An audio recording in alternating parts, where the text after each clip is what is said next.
Warning. This video contains super awesome content not suitable for people who don't enjoy super awesomeness. Viewer discretion advised.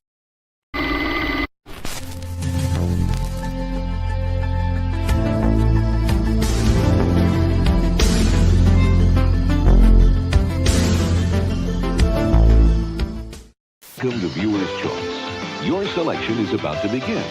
But first, take a look at what else you can see this week. Hey, dudes, inviting you to travel through time. First stop, a long layover at the video store. Bogus. Wait, you've got Viewer's Choice. Excellent. Hello, you rotten little bloodsuckers. America's most populars now get extra value. $12.50 cash back. Rise and shine, Mr. Freeman. Rise and shine. I want the truth! You can't handle the truth! What? Say what it is! Let's get out of here! Like now!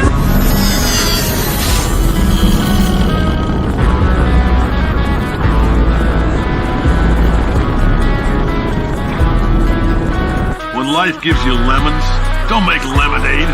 Make life take the lemons back. Get mad! I don't want your damn lemons! What am I supposed to do with these? Demand to see life's manager. Make life rue the day and thought it could give Cave Johnson lemons. Do you know who I am? I'm the man who's gonna burn your house down with the lemons. This is my ship, the Nebuchadnezzar. This is the core. Where we broadcast our pirate signal back into the Matrix. Welcome to the Nebuchadnezzar with your host, Ernesto Morado, the double-headed coin, and your co-host, Pablo Morado, the Thunderbolt. Together, we are the Paramid Podcast.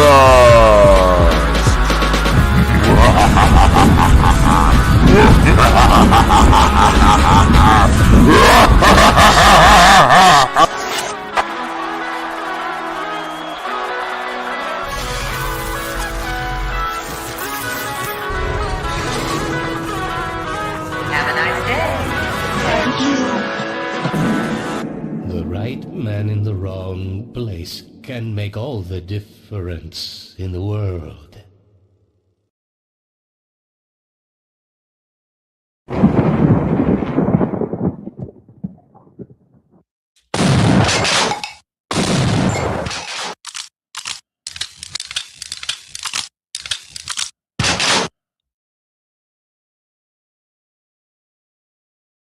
Drum and bass by Rising Sun. Done. Ready? I want to see everyone in the center. You know what's the hardest thing about podcasting? You got to do all the stuff yourself. Right. Go ahead, buddy. Do it. Go ahead and do it. Go ahead and spend the money. And go, how much does AdSense make money at the beginning? Not a lot.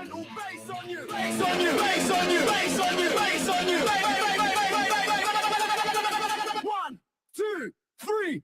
A retired two-star Air Force general has vanished without a trace. A man once tied to UFO research. And just days after President Donald Trump ordered the release of government UFO files, and now comments from Hillary Clinton in her Epstein deposition are adding a new twist. They hosted a vigil for Ayatollah Khomeini in Washington Square Park in New York City. I plan on interviewing the people who set it up. What ended up transpiring was something else entirely. Do you like your life? Do I like my life? Yeah. Nate Friedman Show.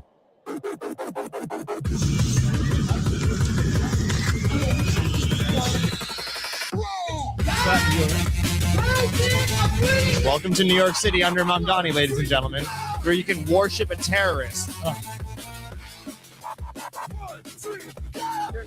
So she sent him about 65,000 text messages as well.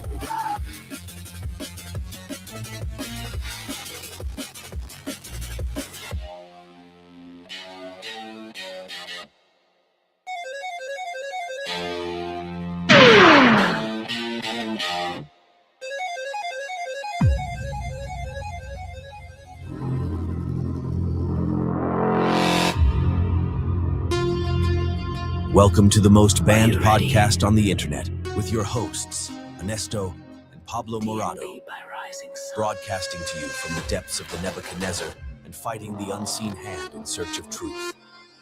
Join us as we go digging in the valley of the real for current events, conspiracies, and paranormal phenomena. This is the Paramid podcast. Don't forget to follow us at paranormal.experience on Instagram, at Paramid Podcast on X, formerly known as Twitter, and Paramid Podcast on YouTube. Every follow and like gets us one step closer to exposing the fools of the deep state. So let's light a fire of wisdom and take back our sovereignty. Reaches of outer space. American forces have used technology in space to destroy Iran's military infrastructure during Operation Epic Fury, while tracking and shooting down retaliatory missiles.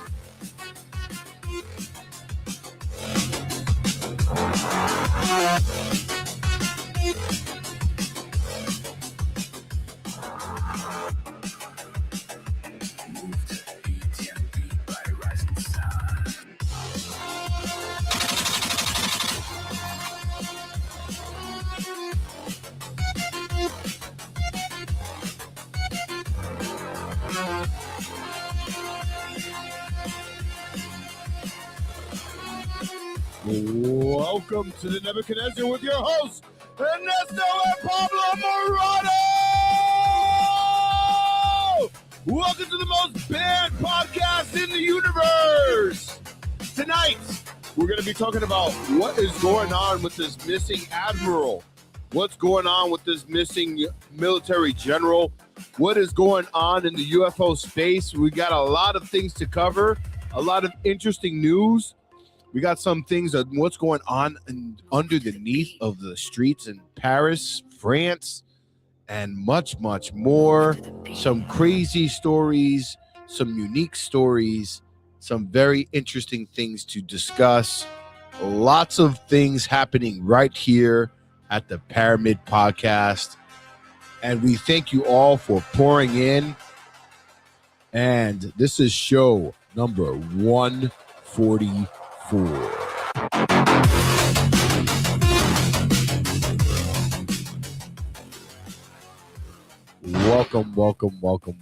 Welcome. What an amazing intro by our resident DJ, Mr. Rising Sun. He did it again. He's doing it. What an amazing tracks that he's got going on. He's laying down so many amazing pieces of music. I'm just blown away. He's on a roll. Yes, he's definitely on a roll. I mean, when you've been doing music for as long as he has been, it's about to eventually you're going to master it. Eventually you're going to get to a point where. Well, I think it's just that he was on sabbatical. And now that sabbatical has filled up his coffers. And now he's just spitting them out. That could be. It happens to artists. As you can see behind me, this is on me. And I've been on sabbatical myself. I have like 2-3 years I don't pick up the brush, but one day I'll pick it up. And that dam will break. Yeah. So and as I see our viewers are trickling in here, we thank you very much. If you are watching us on Instagram, don't forget to please like and follow. And if you're watching us on YouTube, please don't forget to like and subscribe. A lot of our listeners are bobolongos. And if you don't know what a bobolongo is, I'll give you a little taste. Here's a bobolongo. Hold on here. Oh, wait, hold on. Bobolongo. There you go. Bobolongo. But if you don't know what we think of those bobolongos, those people that are just, come in, they hate on us, and well, not bobolongos. Let me just clarify. The ones that are coming in, they hate on us, they want to see us banned. We call those people the huelepoos. And those huelepoos, we know you're out there. You're trying to get us banned. Even if it's the AI itself, this is what we think of you. Shame. Shame. Shame. Shame. Shame. Shame. Shame. Gesundheit. Shame. Oh, you know it's impolite to sneeze into your hand and then dine on the contents. That's a Winnie Pooh right there. But as you but you have to go the other way and follow the warlock. I'm sharing my screen. I don't know if you can see it. No, you haven't presented your screen up on stage yet. I thought I did. Or maybe because there we go. Here we go. And join the posse. Become a Verdugo by going to theparamid.com. Don't forget to like and subscribe on all of our socials. If the universe is infinite, then so are the possibilities. That's right. Welcome to the Age of Disclosure. Tune in Sunday nights to the Paramid Podcast on all socials. Again, theparamid.com. Peace. Live Sunday nights. That's right. Live Sunday nights. Welcome. Thank you for joining us. So many I am stories. The Warlock, and if you're listening to this transmission, you are part of the resistance. So tune into the Paramid Podcast and join the. there you go. Join the fight with the Paramid Podcast. That's right. You go to our YouTube channel, like and subscribe. The Paramid Podcast Live. All our shows are there.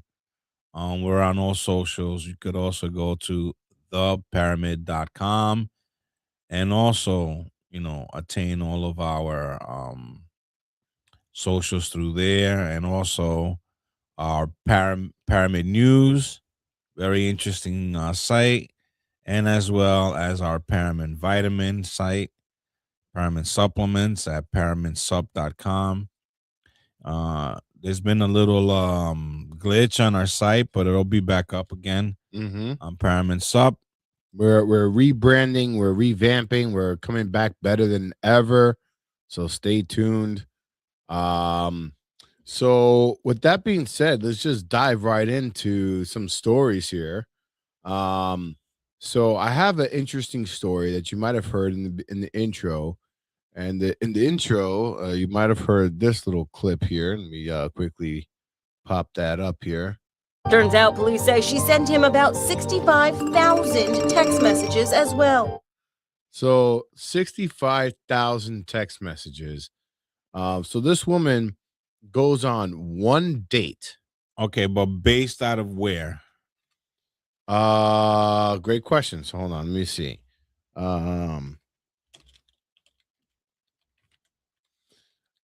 And the reason why I'm bringing this up is because it reminds me of one of the people here on our wall, and it's very eerie, very similar in a way.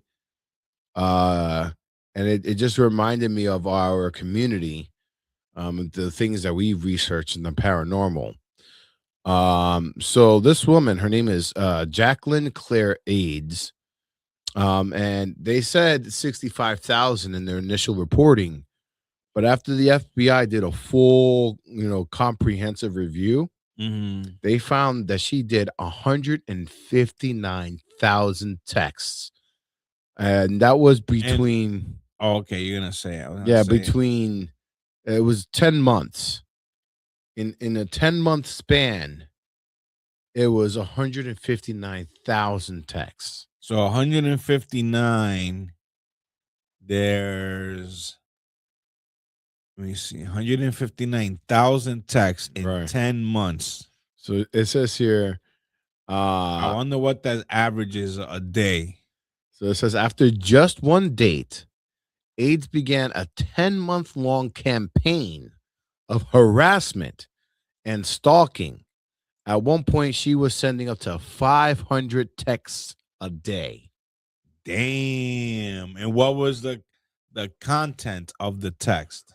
Well, many of the texts were highly disturbing, including where she claimed she wanted to turn the victim's kidneys into sushi and bathe in his blood. Interesting. And then she was arrested in 2018 after being found taking a bath in the man's home while he was out of the country. Oh, so this is not something recent. This is something That happened a little while ago, yeah.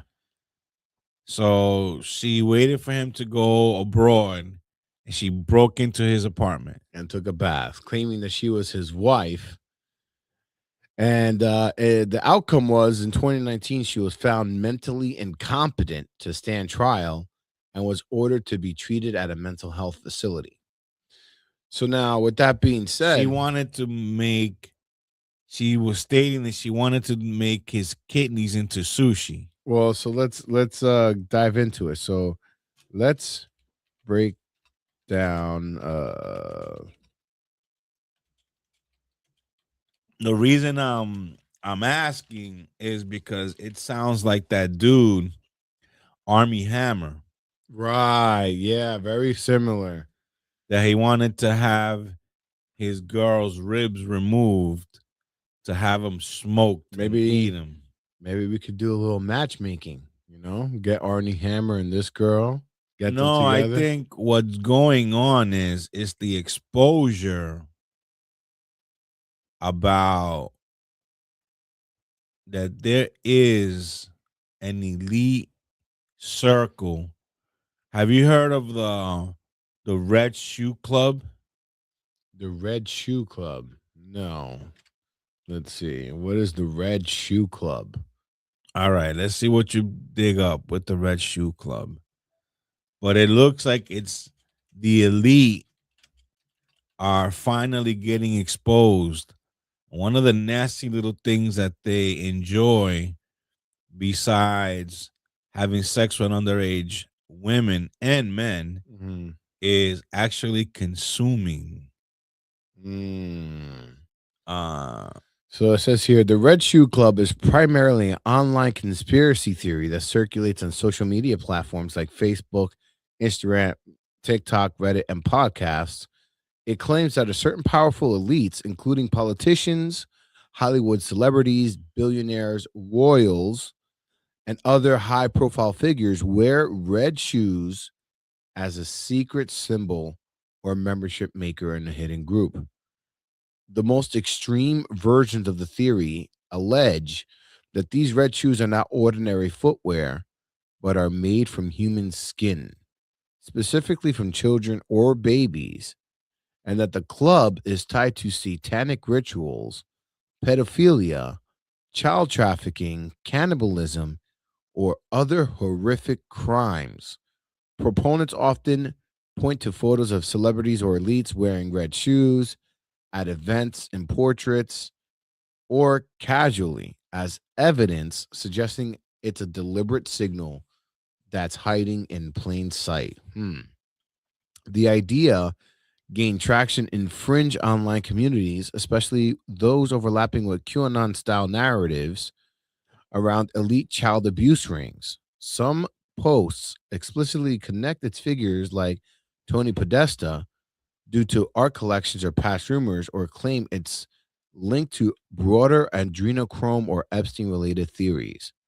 However, there's no credible evidence supporting any of this. Mainstream sources, fact checkers, and investigations treat it as baseless speculation or misinformation. Red shoes appear frequently in fashion, art, and culture for unrelated reasons.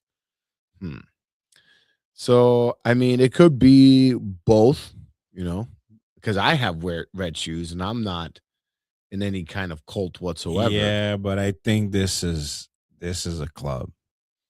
I mean, it might be. It could definitely be a club.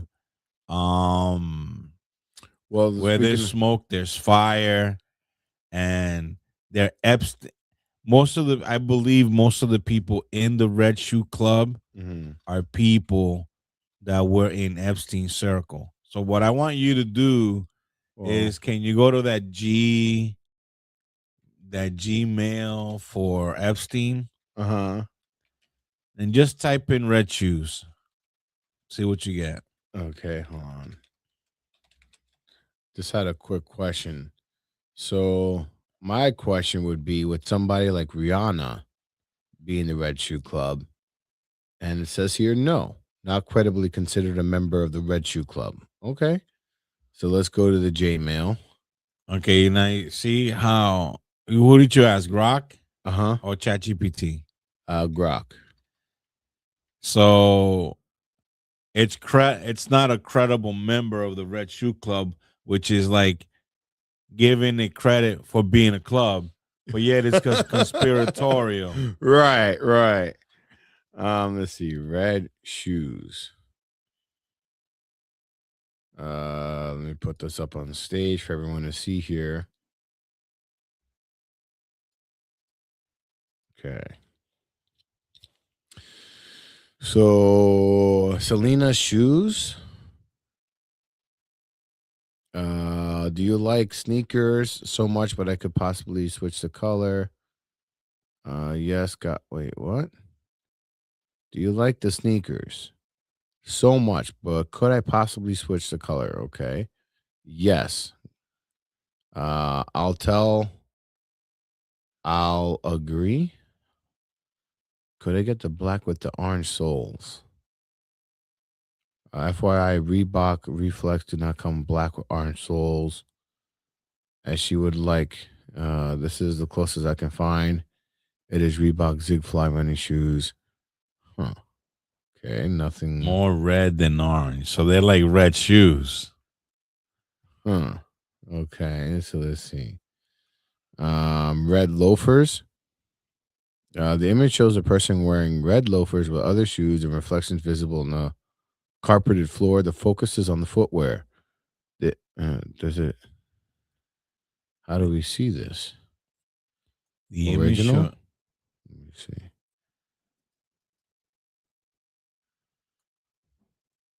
Oh, look. There's something to this red shoe business. I'm telling you. Interesting. So they're taking pictures of red shoes. Okay. So what else? This says here, and black Oxford shoes, red, green, shoe loafers come in various colors, red leather, Hermes shoes. Wearing dark pants, including, well, let's say Red Shoe Club.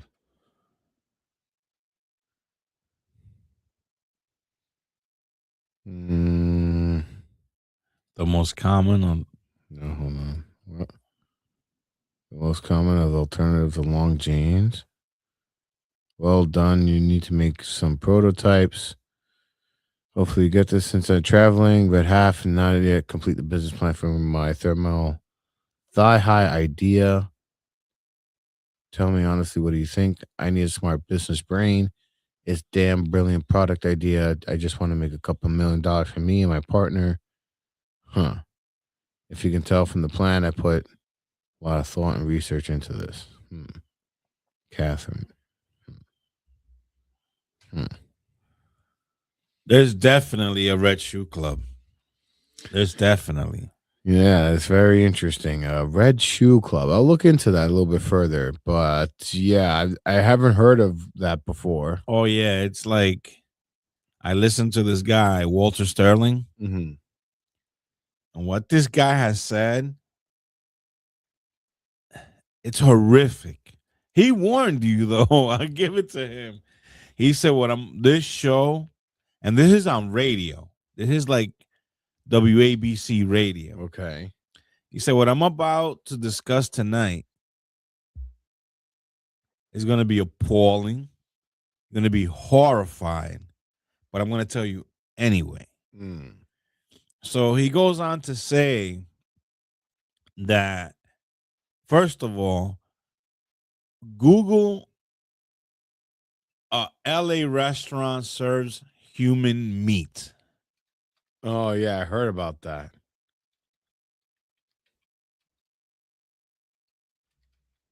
I think they closed it down, but did you know that there's not a law against that? What? There's no law against you eating human. There's no legitimate restaurant in Los Angeles that serves human meat. Claims above, hoaxes and fiction. News articles or social media posts claiming a restaurant called Skin in New York or Happy's Restaurant serves human meat are fictional. Okay, let me see. What I don't know if it's internet rumor in the restaurant in LA, but there were also a scam going on in New York where people were donating their bodies to science, and the company that was taking them in would get the organs and get them to the people that needed them, and then would chop up the human bodies, and a head was worth like $500, a torso was worth like X amount of dollars, legs. So they were selling the body parts. So he started going in on this and how there's definitely a cannibal component to this Epstein. Oh, for sure. Yeah, there's And definitely what they do, what they really looking for is young kids that which they can initially unalive them, the young kids, right? And just the fear that these kids feel before they're executed releases like some kind of hormone into the blood, and that's what they're after. Yeah, that's the adrenochrome bit, right? Yeah, I mean, I guess they coined that phrase, adrenochrome, but it's Monsters Inc. Exactly. You know, you frighten the kid. Exactly. In Monsters Inc. And Who did Monsters Inc.? Is that Disney? Yeah, it's Disney. You see, the elite must tell you what they're going to do before they do it. Did you know that there was an island? You know how like Disney World has Epcot, and then there's Magic Kingdom, and there's Islands of Adventure or whatever. There's all these different like sections in Disney World. Well, apparently there was a section called Pleasure Island. I had no idea. Did you know that? In Disney. In Disney. Because I know they own an island. Yeah, so they're in Disney that you could take a cruise to, probably. No, this is Pleasure Island was the adult only section of Disney. Never heard of that. Never heard of Pleasure Island? No. Interesting. Here, I'll give you a little blast in the past. And what years are we talking about? From the 80s to the early 2000s. I wasn't aware. Yeah, look at this. Let's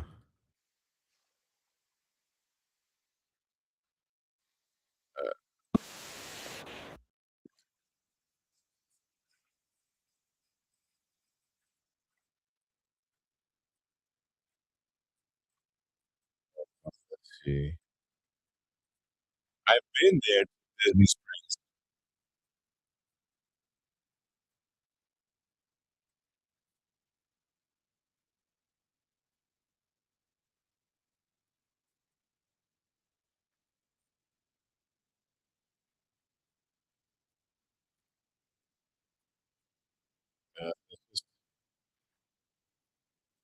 This is what Pleasure.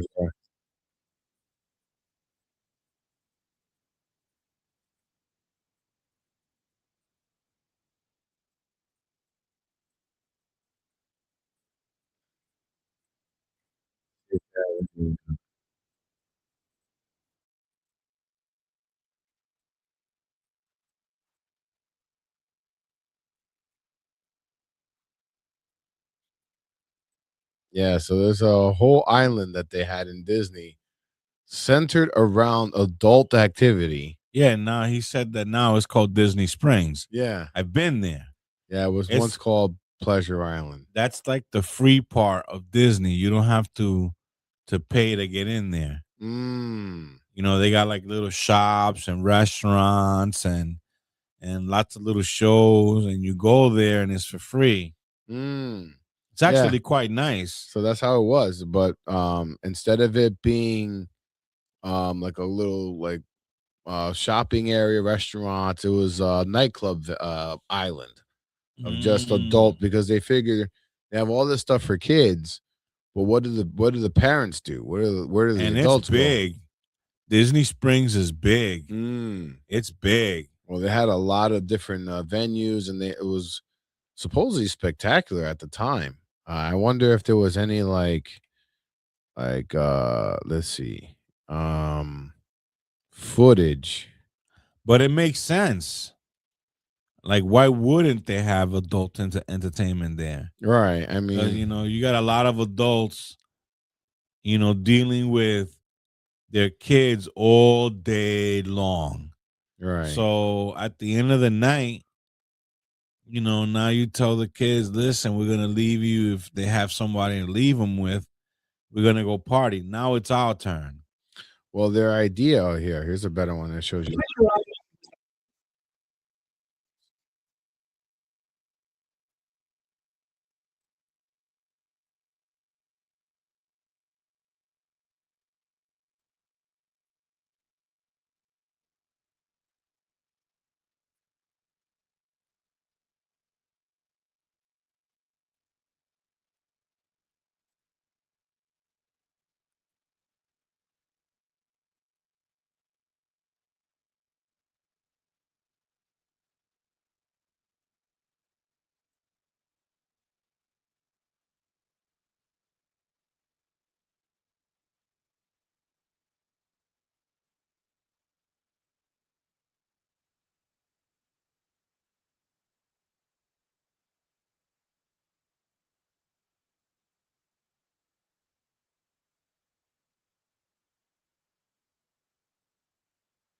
I think his name is Sodom and Gomorrah.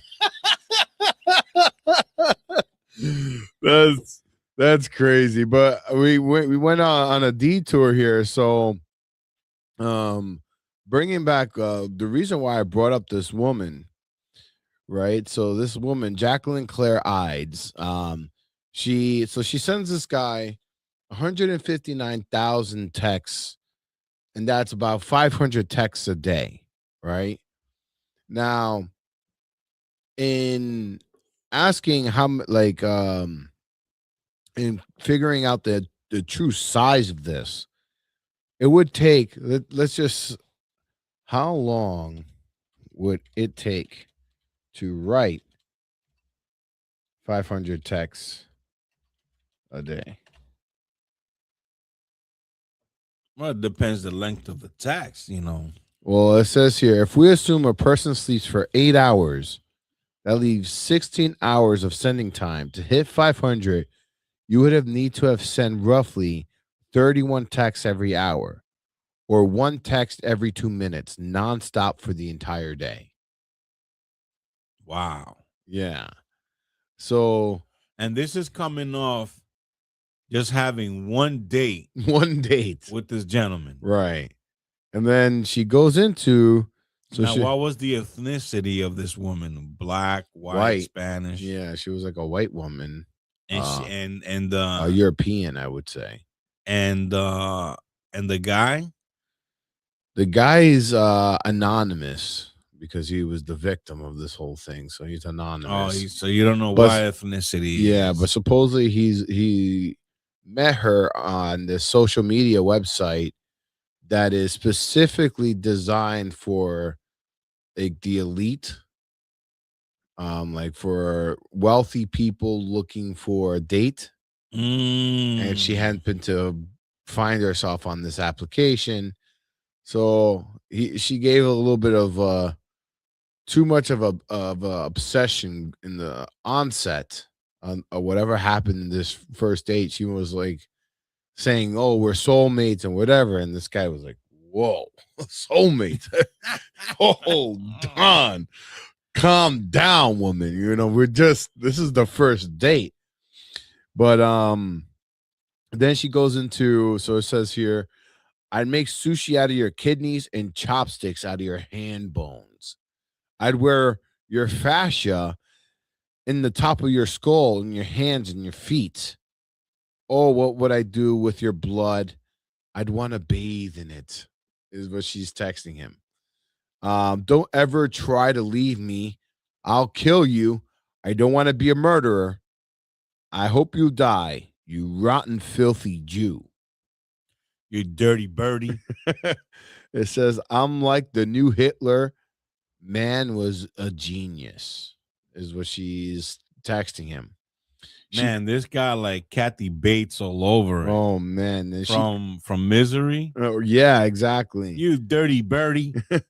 She claimed that by giving and not stopping giving, she was able to receive information about him.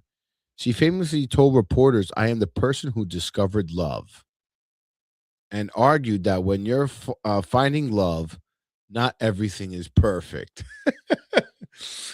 So the reason I bring her up is because she, to me, based on what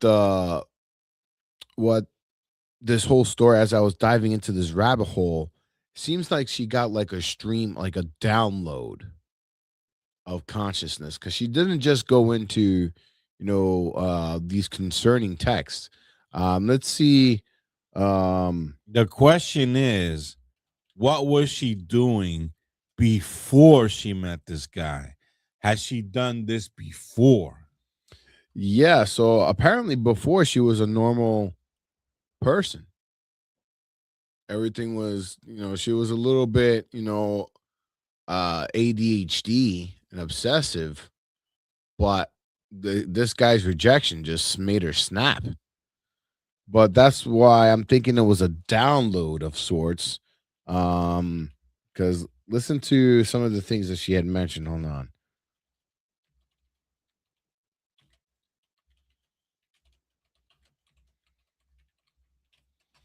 While he's typing up, folks, I just want to make a quick reminder. Please check out our new line of coffee, Shroom Focus.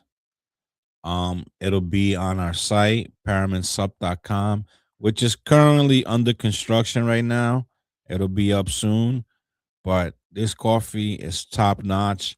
We're drinking it now, and my God, it's delicious. I'm drinking it black. Mushroom infused with coffee. It's not just mushroom, it's mushroom and coffee. And instead of giving you like a jolt and a jitter, it just gives you a feeling of alertness and presence. So that way you're present and not jittery, and your heart is, bouncing out of your chest. So try it. And I'm big on flavor, and this packs a punch as far as flavor goes, comparable to my favorite coffee, which is Bustelo, Spanish coffee. But this, I'm impressed. I'm really impressed. We do our due diligence to get you good products on our site. And again, paramidsup.com, which will be up and running within the next couple of days. So beyond the graphic threats of cannibalism, Jacqueline Claire Ide's communication was bizarre tapestry of pseudoscience, religious mysticism, and historical references. Her 159,000 texts weren't just angry, they were a window into a deeply delusional worldview. Here are the weirdest bits of information and themes she included in her messages and subsequent jailhouse interview. It says aides claimed that her relentless texting was actually a form of scientific data collection. the theory of relativity. She frequently brought up Albert Einstein, claiming she used mathematical equations and theory of relativity to find her way to Arizona to meet the victim.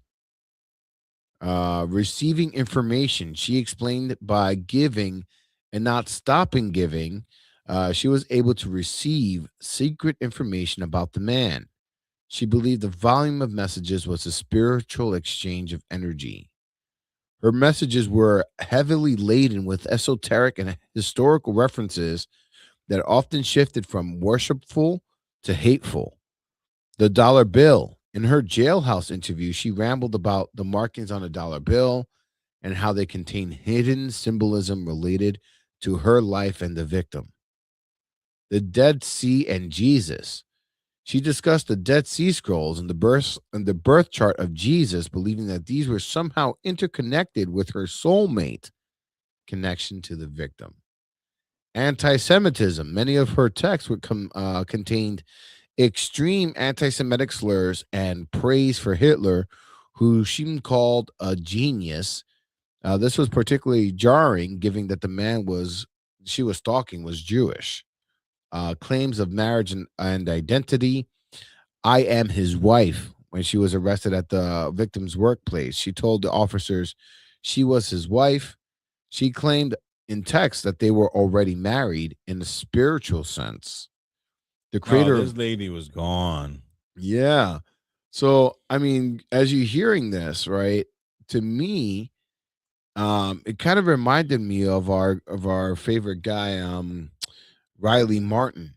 You know how he got this download of information and he had to write it all out, right, in one sitting, right? Now, if you were Now the difference between Riley Martin and this person is when Riley Martin wrote it down, it was very cohesive, very detailed, to the point that, because he's, according to the story that he says, he was abducted. He met an alien called Tan, right, which is Okwan Tanjin one, and he received the download from him. right. And when now this is like what I'm saying now, this was between me and the publisher. Because I heard him on the Howard Stern show. Okay. Right? At the time, I was doing the Paranormal Experience. So I wanted to sell his books. So I contact the publisher. Well, because I bought the book, I contact the publisher. The publisher calls me back and tells me the tale of how this happened. He randomly showed up to his apartment and said, "Are you interested in a book? You're a publisher. I got a book inside me." And the guy was like, what is this nut? Because this guy looks like a nut. You know, he dresses in like a mix of like African hippie regalia. And somehow or another, he convinces this guy to invite him in.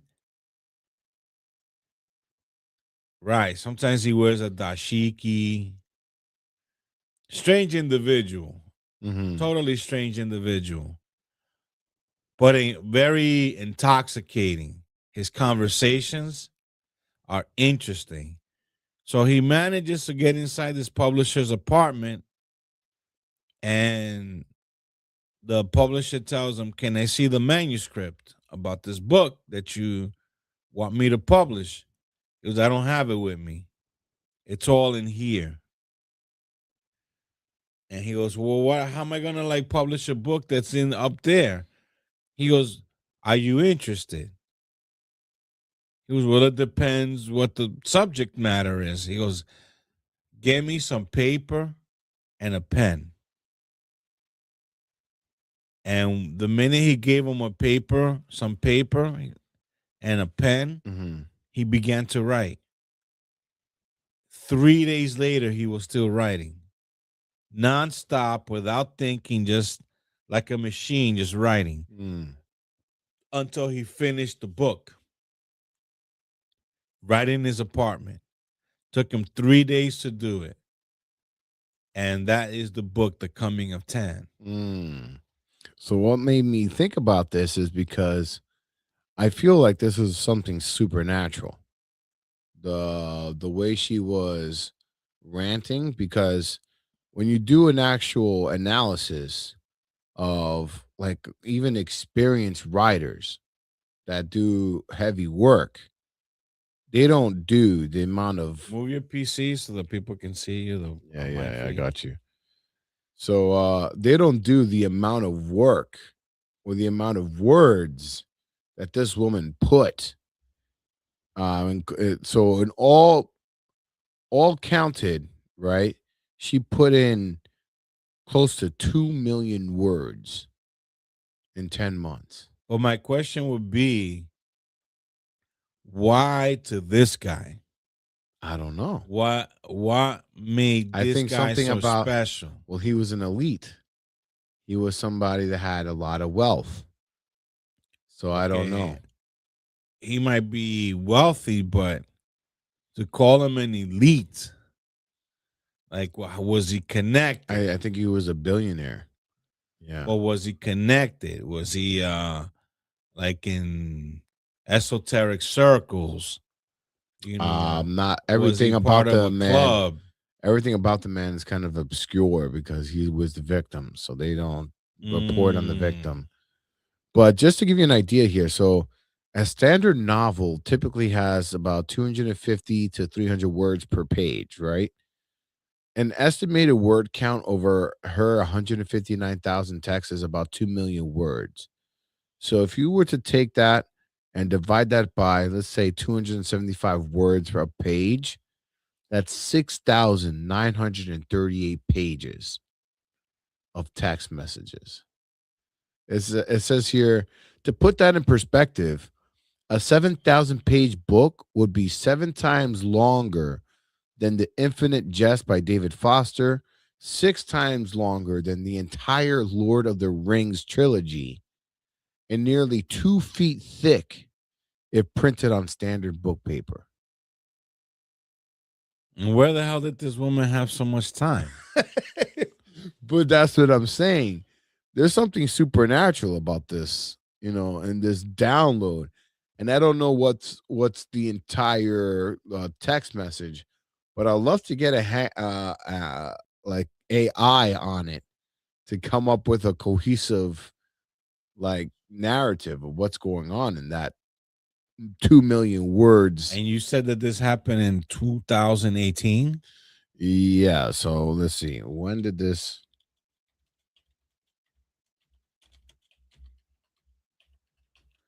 Because I certainly didn't hear about this in the news. No, this was swept under the rug, but I was able to find this because I've been doing a lot of diving into different rabbit holes. So it says here, summer of 2017, AIDS met the victim. So it happened between July 2017 to May of 2018, when she finally got arrested. The victim was traveling abroad, saw AIDS in his home and surveillance footage, and police arrived to find her taking a bath. In his apartment. In his apartment. AIDS was arrested after showing up at the victim's place of business and claiming to be his wife. This is when the story went viral, and she gave her famous jailhouse interview in 2018. The new court documents revealed. Oh, and I have the jail. You want to see the jailhouse interview? Yeah, I'm interested. All right, so and then we'll move on.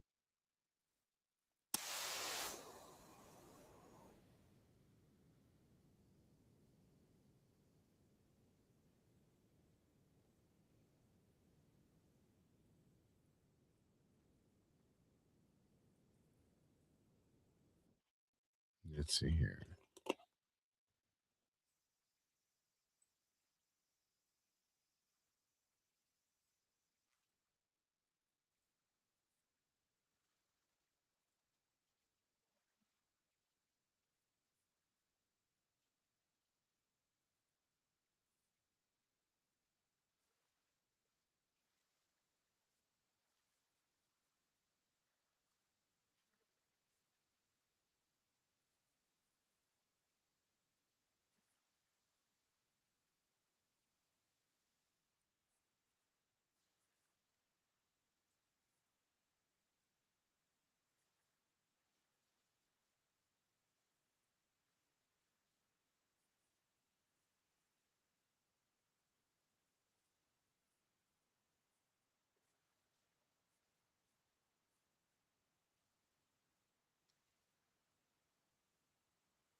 Why is she breathing so heavy? I don't know. I don't know. It's just something about this woman just She's seems not an ugly woman. it just seems supernatural about this She's woman. not, hideous looking, or it's not like Well, that's why he was willing to go on a date with her, but keep playing.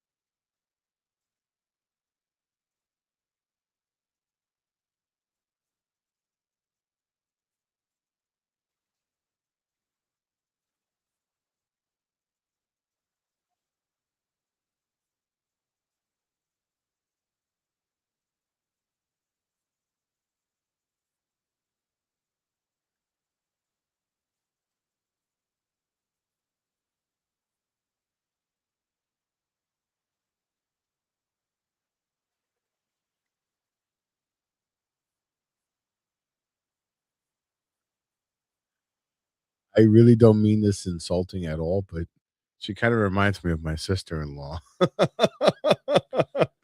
Like in features and stuff. Mm.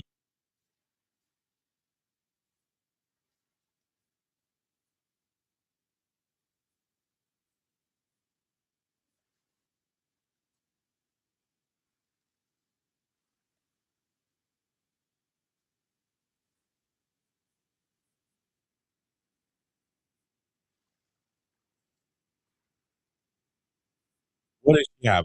Asthma or something? I don't know. She's breathing like she just ran a marathon. Okay, well let's ask our resident demon here. So in the interview,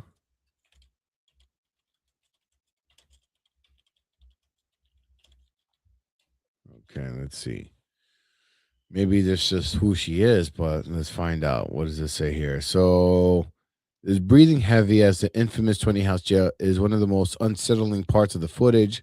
While there's no official medical diagnosis released due to the privacy laws, forensic experts and observers have pointed a few likely reasons. Manic hyperarousal. Age was in a state of extreme mental agitation. Her intake forms at the jail accidentally had the box for mentally disturbed checked. In psychiatric terms, someone experiencing a manic episode or a delusional break often has a racing system, elevated heart rate, rapid speech, and labored breathing. Her body was essentially running a marathon while she was sitting still. High anxiety and adrenaline, compulsive energy, psychological filtering. Yeah, there was a lot of things going on in her. Yeah, she definitely looks like she's having a mental episode, because the look that she's giving, Yeah, I mean, it's kind of twisted. it is definitely not a good look.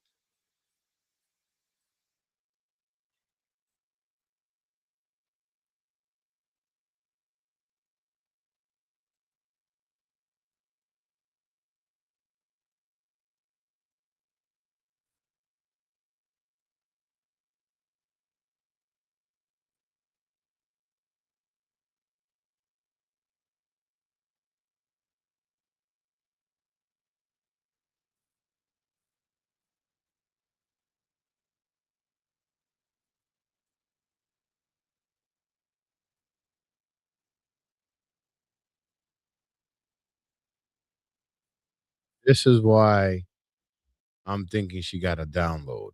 Because look at hearing the information that she's. I think something she. there's. I think she's just been reading a lot of conspiracy theories, and she's jumbling everything up. But she's following this 33, and what if 33 happens to be something that pops up in popular culture today? Well, that intrigued me because it's funny she's talking about 33, and I was talking with the warlock yesterday, and we want to know,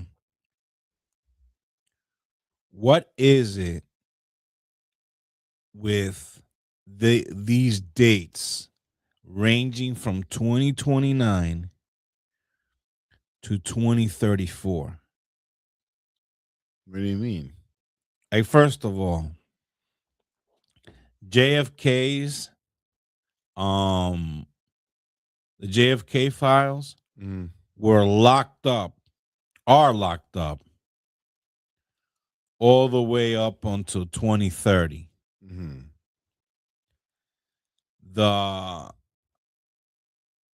asteroid or the rock called Apophis, which is set to nail the Earth head on. Then they changed it, and now they're saying it's going to nail the moon. So they've been going back and forth. The date of impact, 2032. From 2030 to 2032. Then you have the UFO files that they were locked up, I think, until 2020 or 2022. They extended it another 8 years, 2030. So there's something about these dates ranging from 2029 to 2034 that we're curious about. Yeah, I mean, she says going here, like, there's a lot of interesting things about the number 33. Is considered a master teacher number. It is the most influential of all numbers, combining the properties of 11 vision and 22 action. Aids logic. She likely viewed herself as a vessel for this energy. It says Freemasonry and the 33rd degree. The Scottish Rite of Freemasonry. The 33rd degree is the highest honorary rank. So there's something. Right. The dollar bill connection. In her interview, she specifically mentioned the markings on the dollar bill. Conspiracy theories often point to 33 feathers on the eagle's wings or the 13 steps of the pyramid as a Masonic code. Jesus was 33 years old when he, at the time of his crucifixion and resurrection. To someone in the state of religious mania, the number 33 becomes a symbol of ultimate sacrifice, transformation, and divine love. In today's landscape, the digital information, the 33 obsession has morphed into gematria, practice of assigning numerical values to words. Current events, you will often see truthers on social media platforms analyzing news to find the number 33. If a major event happens on the 33rd day of the year, it involves a 33-year-old or is immediately flagged by these groups as scripted or ritualistic event. Very interesting. So it's something. 33 is a ritualistic number, according to. Well, yeah, you got the 33rd degree Mason, Scottish Rite. You also have, it being the age of when Christ was crucified. There's a lot of like esoteric stuff with the number 33. I don't see how that pertains to. I mean, I know that the woman is talking about 33, right? But I guess I would have to do a deeper dive into her text itself to see if there's some kind of pattern I don't know. For me, it's like it seems very conspiratorial, but it just seemed like something that don't normally hear on the news. And she did this whole press conference, and it's just I don't know what the amount of text, the content of the text, everything screams paranormal experience podcast. The everything here is definitely the Paramid. Yeah, So she would go into the onto the left hand uh corner of the pyramid. yeah.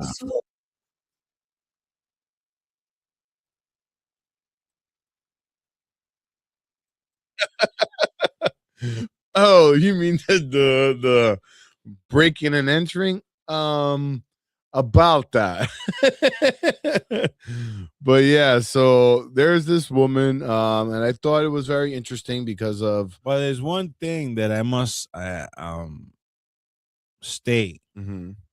that even though she's batshit crazy, she has retained a lot of information that Well, either that's she read it, either she's you know heard about it, but she has a lot of information, and the fact that she brought in cannibalism in 2018, right. the Epstein files are yet to drop. Right. So I don't know. Well, and then she goes into let's see.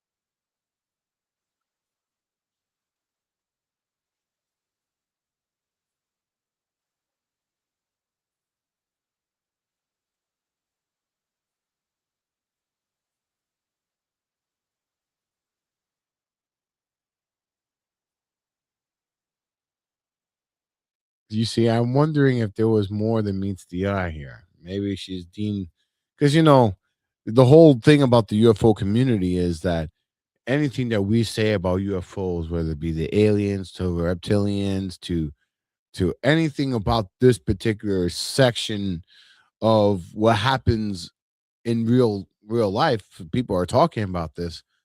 We're tinfoil hatters. We're Mhm. crazy. It doesn't exist. We're nuts. We're bonkers. We're looked at like this woman is being looked upon, right? But as time has gone on, we're starting to realize, wait a minute, maybe there was some truth to what these people were saying.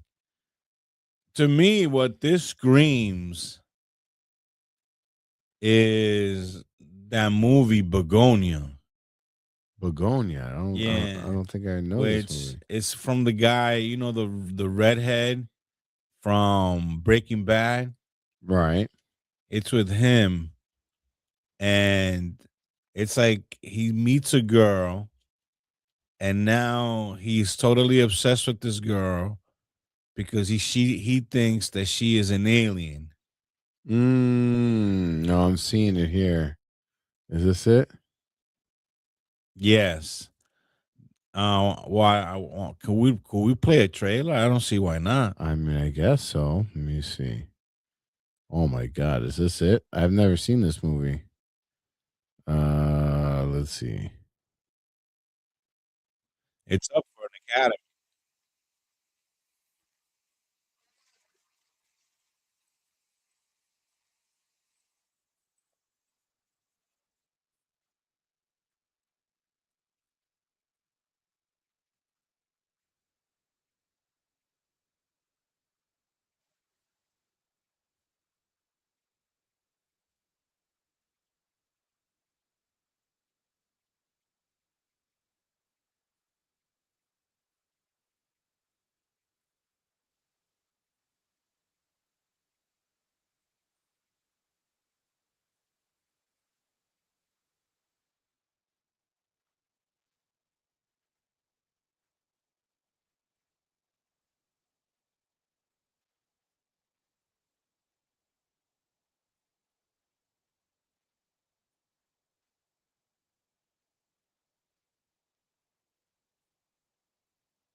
Wow, this is a.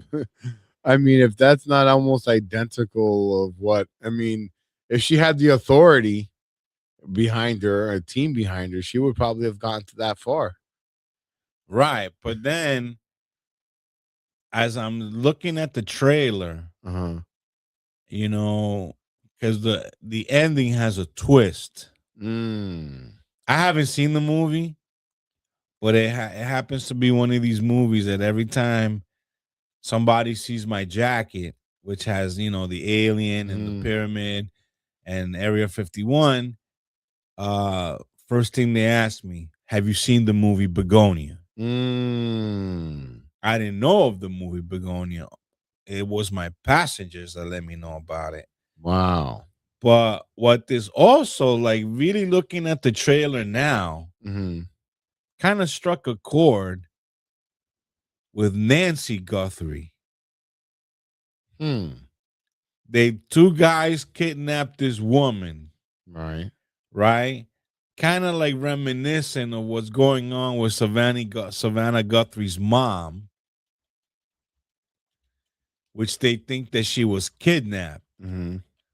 Could this be a copycat from that movie Begonia?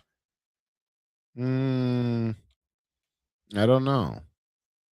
Are you familiar with the Savannah Guthrie Yeah, case? so let's see. Nancy Guthrie case captured public attention due to several deeply strange and disturbing details. The disturbance. Nancy was last seen on January 31st, 2026, when she didn't show up for a virtual church service the next morning. Digital blackout. Investigators found that her doorbell camera was disconnected at 1:47 a.m. on the night that she vanished. Even more chillingly, her pacemaker app, which was linked to her phone via Bluetooth, lost its signal at 2:28 a.m., suggesting that that was an exact moment of when she was removed from her home. The jammer theory. Neighbors reported a Wi-Fi and internet outage in the area at the time of the kidnapping. This had led the FBI to investigate whether a sophisticated suspect used a signal jammer to bypass the security system. The suspect, surveillance footage from a neighboring camera, caught a masked individual wearing a specific Ozark Trail hiker pack approaching her home.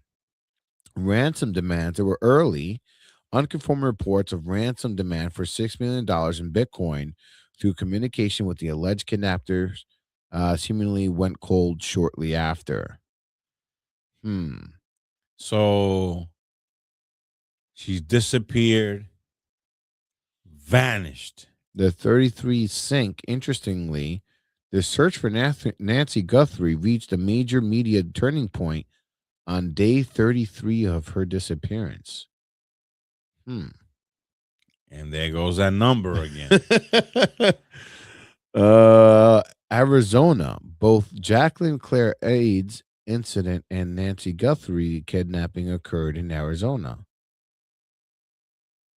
Interesting. Now this nut that you bring up, what's her name?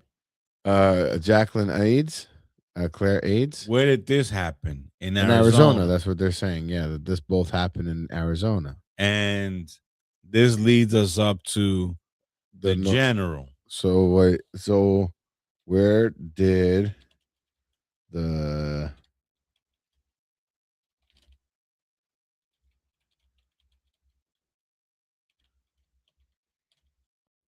What are you asking? Where he disappeared from? New Mexico. Was it New Mexico? Yeah. It says here Albuquerque, New Mexico. Yeah. Which is, how far is Albuquerque from Arizona? Not too far. They should be right there. So in lore, how many UFO sightings happen in Arizona and New Mexico?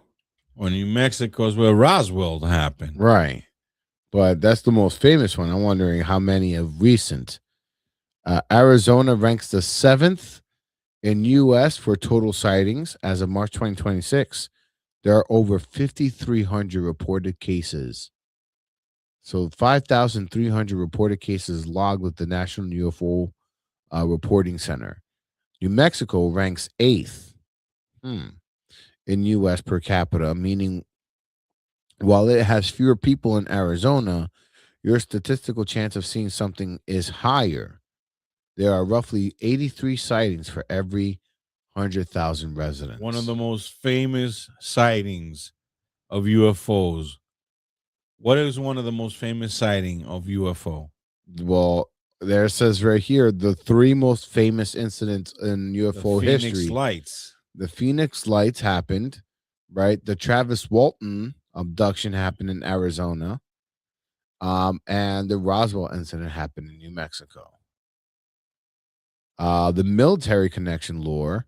The huge part of the lore in these states is the proximity to sensitive military sites. Data shows that 85% of sightings in the Southwest occur within 50 miles of a military installation. White Sands Missile Range, New Mexico, known for reports of glowing orbs and physics-defying objects. Dulce Base in New Mexico, a legendary deep underground base, or DUM, where lore suggests humans and aliens work together. The Dulce Base. And Fort Huacucha? How would you say that? Yeah, let me put this up on screen here. Where is that at? Fort Huachuca? Huachuca. And Luke AFB frequent reports of triangle craft that the military often dismisses as flares or training exercise. So this general, what's his name? So let me go to his name is, let's see.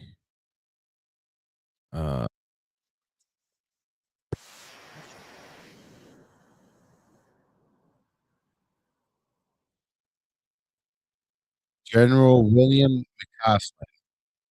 Okay, yeah, his name is General William McCausland. McCausland, because there's 2 C's, right? Yeah. General.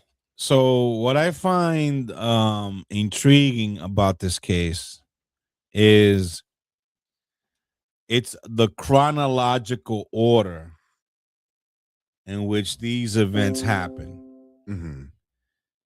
Barack Obama spills the beans on the aliens. Right. Donald Trump says he spills classified information. Immediately says he shouldn't have done that. That's classified. Right. Immediately after that, 3 million UFO files go missing. Immediately after that, General, what's his name? McCausland. Yeah. William McCausland goes out for either his daily hike, or I imagine it was because he was also an avid bike rider. So he goes out for his daily bike hiking and vanishes. Yes. But he leaves behind his iWatch, which I believe he uses to track, how many miles he's walking. Then they find a sweater that they claim is his on the side of a street, and his service revolver from the military is gone. Right. And if I'm correct, and I hope I'm not, but you'll soon see that he unalived himself somewhere inside the park, which we all know that he didn't do that to himself. Right. Same thing that happened to him happened to Mr. Michael Rupert. Yeah. And anybody else who tries to spill the beans on the UFO files. Mm-hmm. So the chronology of these events lead to the fact that they wanted to shut him up and definitely not testifying to Congress. And now he's gone. Now he's gone. So now to the non-believer of the UFO alien phenomena. Oh, Mark Middleton is another guy. So we have Michael Rupert, and Mark Middleton is one of these guys that were also unalived. Have you heard of Mark Middleton? Does not ring a bell. Mark Middleton, his death in May 2022 is one of the most cited cases in modern Clinton body count theories due to he's part of the Clinton body count. Yeah. Have you heard of this story at all? Yeah, I believe I have. Theories due to the extreme, unusual, and violent nature of the scene. Middleton, a 59-year-old former special assistant to Bill Clinton, was found dead at the Heifer Ranch in Perryville, Arkansas. The injuries: he was found hanging from a tree with an extension cord around his neck while simultaneously having a shotgun wound to the chest. The ruling, despite the presence of both hanging and gunshot wound, his death was officially ruled a suicide. Local authorities. How does a person shoot themselves in the chest and hang himself at the same time? With a shotgun. It's the same thing. How can you die in 3 feet of water when you are an expert swimmer? Right. This is the common theme. Drown in 3 feet of water. Right. This is the common theme with these people. All of it links right back to Epstein. Right. And then going into the Obama chef, let's see that story for those that. So his name is Tafari Campbell, the Obama's family personal chef, is cited in shady lore because of the apparent contradiction between his skills. He was a fit swimmer and the environment where he died. However, the 3 feet of water claim is a bit of misconception that fueled many theories. Here is the actual breakdown. The depth fact checked. The claim, many social media posts claim that he drowned in 3 feet of water, while the average depth of the Edgar Great Pond is about 3 to 4 feet. The Massachusetts State Police recovered Campbell's body around about 100 feet from the shore at a depth of 8 feet. 8 feet is still...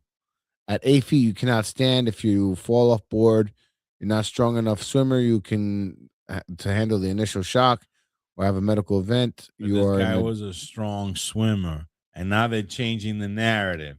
You never heard in the tele-live vision that it was much more than 4 feet. Right. Now the narrative is changing. Now to 8 feet, right. Because this was supposed to be some pond. Where they found the body was deeper than where he might have been. So how deep was this goddamn pond? Well, it ranges between 3 to 4 feet, but there's some parts I guess are 8 feet. Yeah. Hard to swallow. But at any rate, it just shows an ongoing pattern between the alien phenomena, the elites, and Epstein. It's all like somehow everything connects through the Epstein files. So check this out. So just one day after Donald Trump issued an executive order on February 24, 2026, directing the Pentagon and the Department of War to release all files related to extraterrestrial life and UAPs, the world's largest private archive of declassified documents, the Black Vault, was wiped. Approximately 3.8 million UFO-related files which took researcher John Greenwald Jr. 30 years to collect, suddenly disappeared from the site's servers. The mystery: Greenwald reported that the files weren't just corrupted, someone had deliberately accessed the server and deleted the data.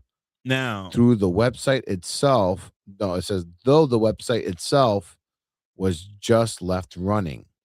It says the result: Greenwald was able to restore the 3.8 million files from separate backups, but the timing, mere hours after the presidential disclosure order, led many to believe it was a preemptive strike. Now, here's the interesting part: the McCausland connection. The missing files story gained even more traction because of its proximity to the disappearance of General William Neal McCausland. McCausland was a former head of the Air Force Research Laboratory and was personally named in the leaked emails as having knowledge of alien residue and recovered craft. The lore currently circulating online is that the 3.8 million files contain specific breadcrumbs leading to McCausland's research. And both data purge and the general's disappearance were part of a coordinated effort to clean house before the March 2026 disclosure deadline. Now, my question is, we've had this ongoing debate, curiosity, withholding of information. Why does the government of the United States and the world, why are they so afraid to just admit to it? They're here. They've come here. Yes. Do you think the world is going to change if they admit it? I don't know. I mean, change, it would happen overnight. I would think it would change in a way like AI changed. It would just be like people would accept it, and that's it. It is what it is. It is what it is. So why Right. hide it? Why Well, there exhaust so many avenues, Mhm. money in this cover up? What is it that they're hiding? And it's like my mother says, whenever you don't understand something, money's involved. Mm. Somehow or another, these alien reports and the finding of Roswell and Well, sure. extraterrestrial biologics, Mhm. Of course, money's involved for sure. a boatload of it. Yeah, because that's where, what Michael Rupert had encountered, which is that the CIA was selling drugs for money to do black operations. That's what they do. That's what they need black funds to operate. That's why Jeffrey Epstein was so valuable, because he was a money launderer. He was a fall guy. He was a guy that, a cutout man. If something happened, he goes down with the ship. The everyone else stays intact.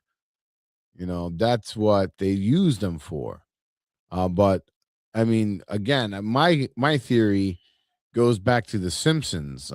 This is my theory that they're afraid of this.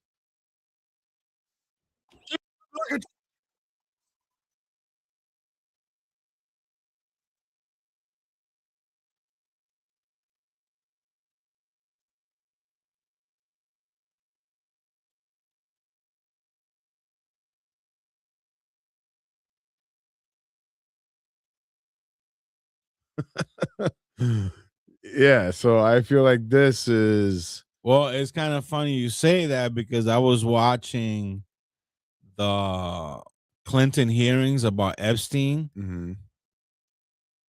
and boy, does Clinton look like he has a mask on. Mm. You look at it really is like strange even looking at him. Yeah, I have some of I have one in particular that I thought, I don't know if I played this last week, but here, I'll play this again.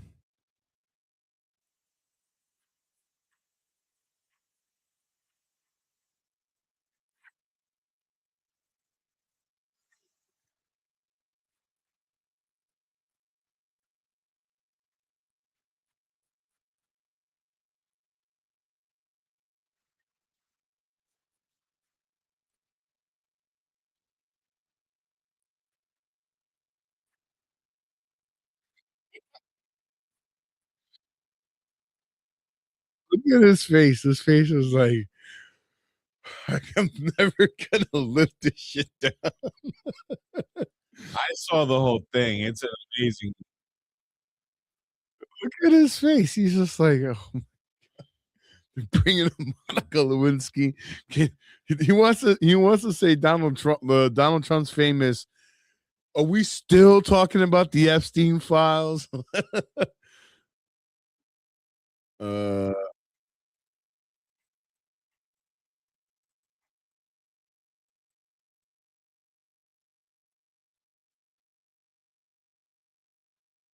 Look at him laughing.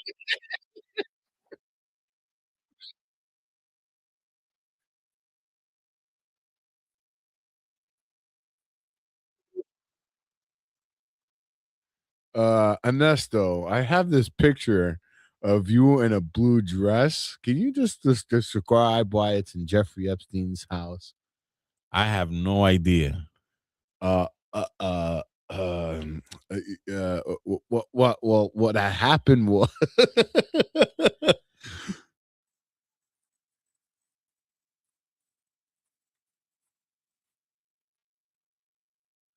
You liar.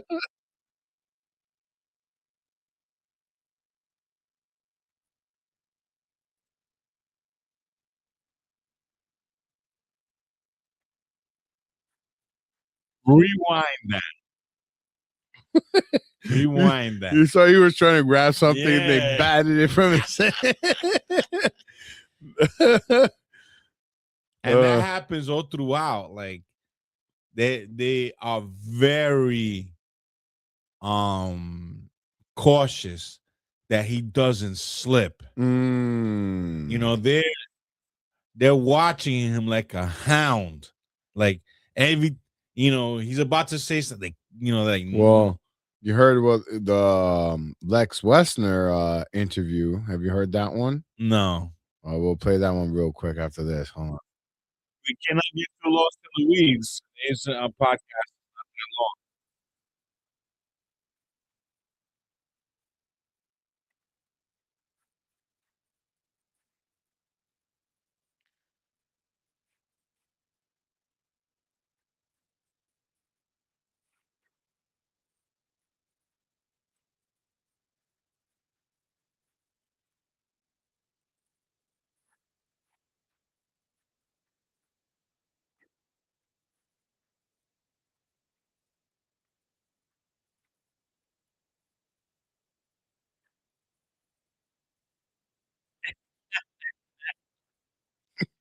Every time, and he licks his finger. He wants to. he wants to touch the document. Yeah, they don't let him. And then real quick, I'll play the Lex Wessner one, because that one is a good one. Listen to what the lawyer says to him.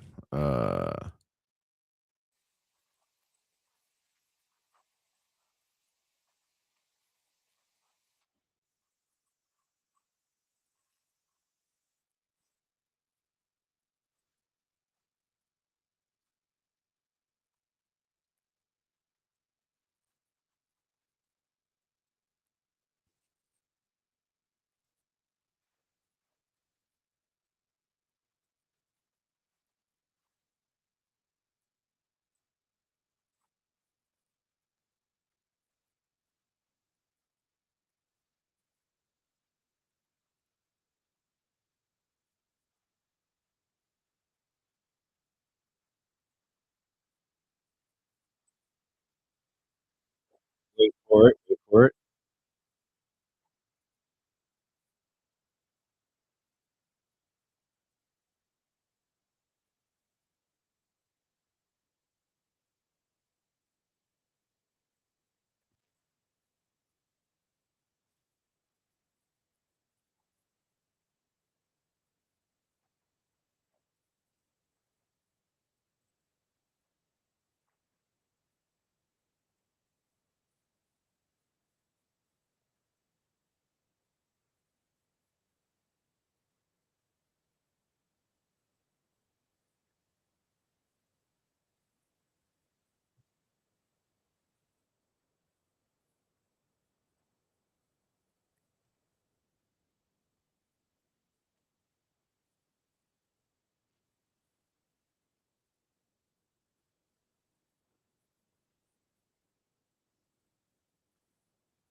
How is he talking about? Wait for it.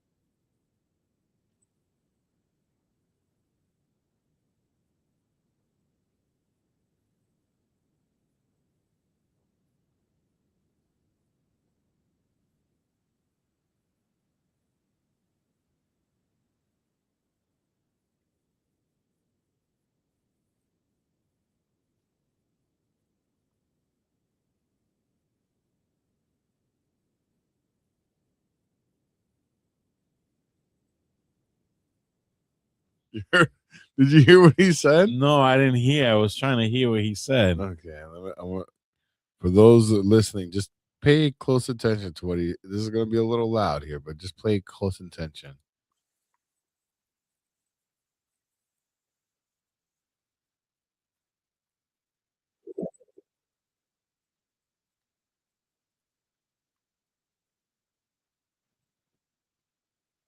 I didn't get it.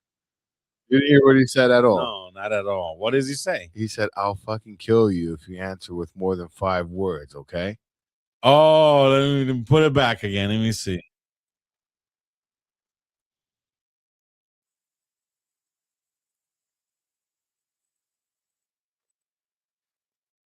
Wow.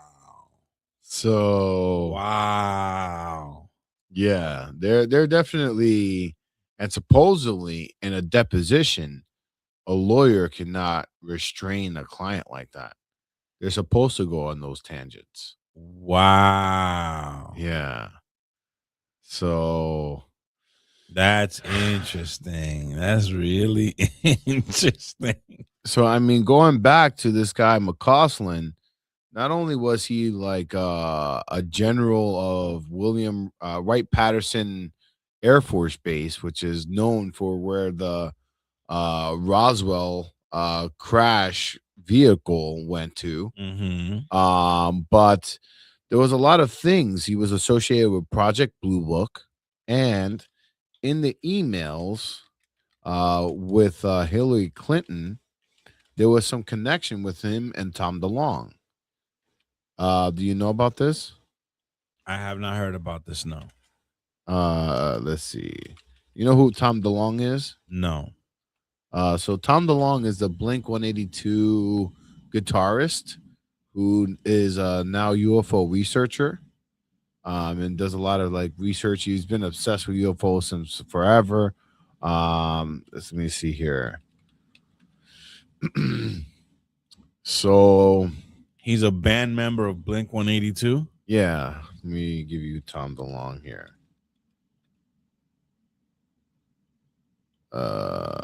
So this is Tom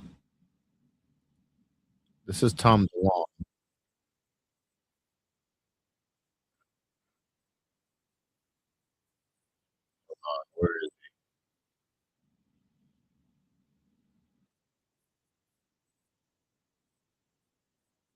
That's it. No, I'm not familiar with him at all. Nowadays he looks kind of different. He looks like, let me just see here.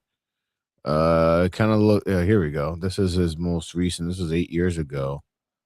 That's what he looks like. But he's been a UFO researcher, and this guy McCausland and this guy Tom DeLonge had some kind of relationship.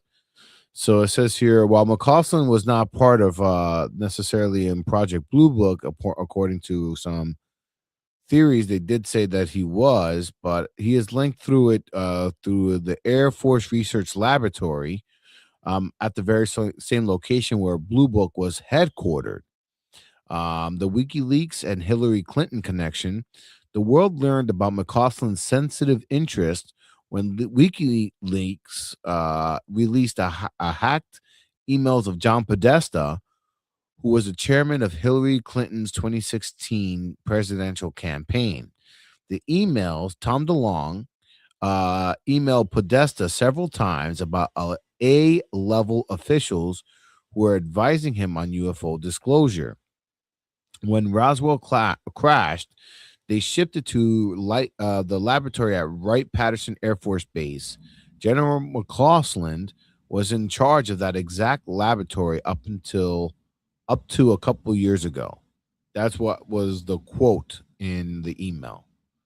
So that was in the leaked WikiLeaks emails from the Podesta emails. So apparently, he reportedly helped lend scientific vermilitude to DeLonge's fiction books and provided technical guidance on how the military handles advanced aerospace technology. The advisory team, DeLonge told Podesta that McCausland helped assembled an elite team to help the Clinton campaign figure out how to handle the disclosure of the UFO information if she had won the presidency. So, according to this, he had a lot of deep connection with UFOs, and now he is mysteriously disappeared. Because you imagine this guy with the information that he has seen or even possesses goes up to Congress and starts answering questions. Well, I think it's either one of two things. Like if he is being kidnapped or unaliving himself, or could he have been abducted? Could it be that we might be dealing with a Travis Walton story type thing? Well, it's funny you say that because they did find his sweater thrown on the side of the road. Yeah, so the first thing that comes to mind is because I was asking some people, let's say if hypothetically you find out that your partner is missing. You go get shopping, you go shopping, come back. He's not home. There's no, he left his cell phone. His keys are there. Everything of his is still in the house, but him. Or his gun. And now you can't find him. What's the first thing that comes to mind? He went off to kill himself. Or he grabbed the gun because somebody was intruding. Or the fact that, this is being exposed and maybe his name is getting circulated. Mm-hmm. He might say, I better hide. Took his gun. Maybe. But I mean, the way I think of it, I think of in Breaking Bad, where he goes outside, he sees those two the drug dealers, right? They are was it the guys with the axe? I think they parked outside of his house. You mean right? the twins? The twins, right? They come out. He comes out of the house. He sees the twins. They tell him to get into the car, right? And then he disappears, right, for a while. And then he finds his way out of that situation and then pretends that he's, mentally insane and had an episode. Right. But and that to me seems like that's the plausible, outcome of what happened here. You see people like let's say, for example, let's say So you you find think they're gonna find them? well, I think I don't know because let's say you go these two guys, let's say it's the Men in Black, right? You see Will Smith. Let's say it's the Men in Black. You see Will Smith and Tommy Lee Jones in the car, and you were in that program, and if Will Smith and Tommy Lee Jones is pulling up to your car, it's bad news. Get out of there. Right. So you grab your gun, but what you didn't know is that there was already an agent on the other side of the house was waiting for you. They take the gun, they put your hands behind your back, and they take you to wherever. And now you're either useful because at this point this guy has so much information. He's got to be, useful in some avenue or at some capacity. Right. But, just like Will Smith had to be dead to everybody else, right? They even burned his fingerprints to be Agent J, right? His name, his existence, he's a shadow from here on out. Maybe it was a recruitment. Maybe it's like, listen, you've been burned. It's either you live the rest of your life on the lunar base or we kill you. Which now, one could is the it? Nancy Guthrie case and this case be linked? Both elderly, both are well known. Right. I don't see a scenario where they find any of these victims alive. Well, it says here, while there's no official confirmation that the FBI linking Nancy Guthrie and General William McCausland, as of March 15, 2015, here are some parallels that investigators and theories are talking about. The Arizona-New Mexico corridor. Both cases are centered in the heart of the American Southwest, Black Project hubs. Nancy Guthrie, abducted from Catalina foothills of Tucson, Arizona, and McCausland, Albuquerque, New Mexico. The tech blackout patterns. The most disturbing technical detail in both cases is the precise extraction of the victims despite high-tech monitoring. So is that, them blocking, or is that the discombobulator? Remember, because right, the discombobulator, because Kash Patel is now trying to find if there's any videos on Nest cameras around the neighborhood of where this man lived. So I'm asking, can the discombobulator cause the same kind of blackout? It says the discombobulator has moved from military jargon to the household name. Can it cause in short answer, yes. Absolutely it can. The effects described in the Nancy Guthrie abduction match the footprint of this technology perfectly. The doorbell camera cut at 1:47 a.m. Guthrie's camera went dark. An HPM device can blind digital sensors or trip the Wi-Fi connection instantly without needing to physically cut a wire. A pacemaker signal loss. This is the most chilling part because the medical devices like pacemakers now use Bluetooth and RF signals to sync with phone apps. A discombobulator style pulse would come down. Would drown out a signal, temporarily disable the transmitter, explaining why her app lost her vitals at 2:28 a.m. Localized Wi-Fi outages.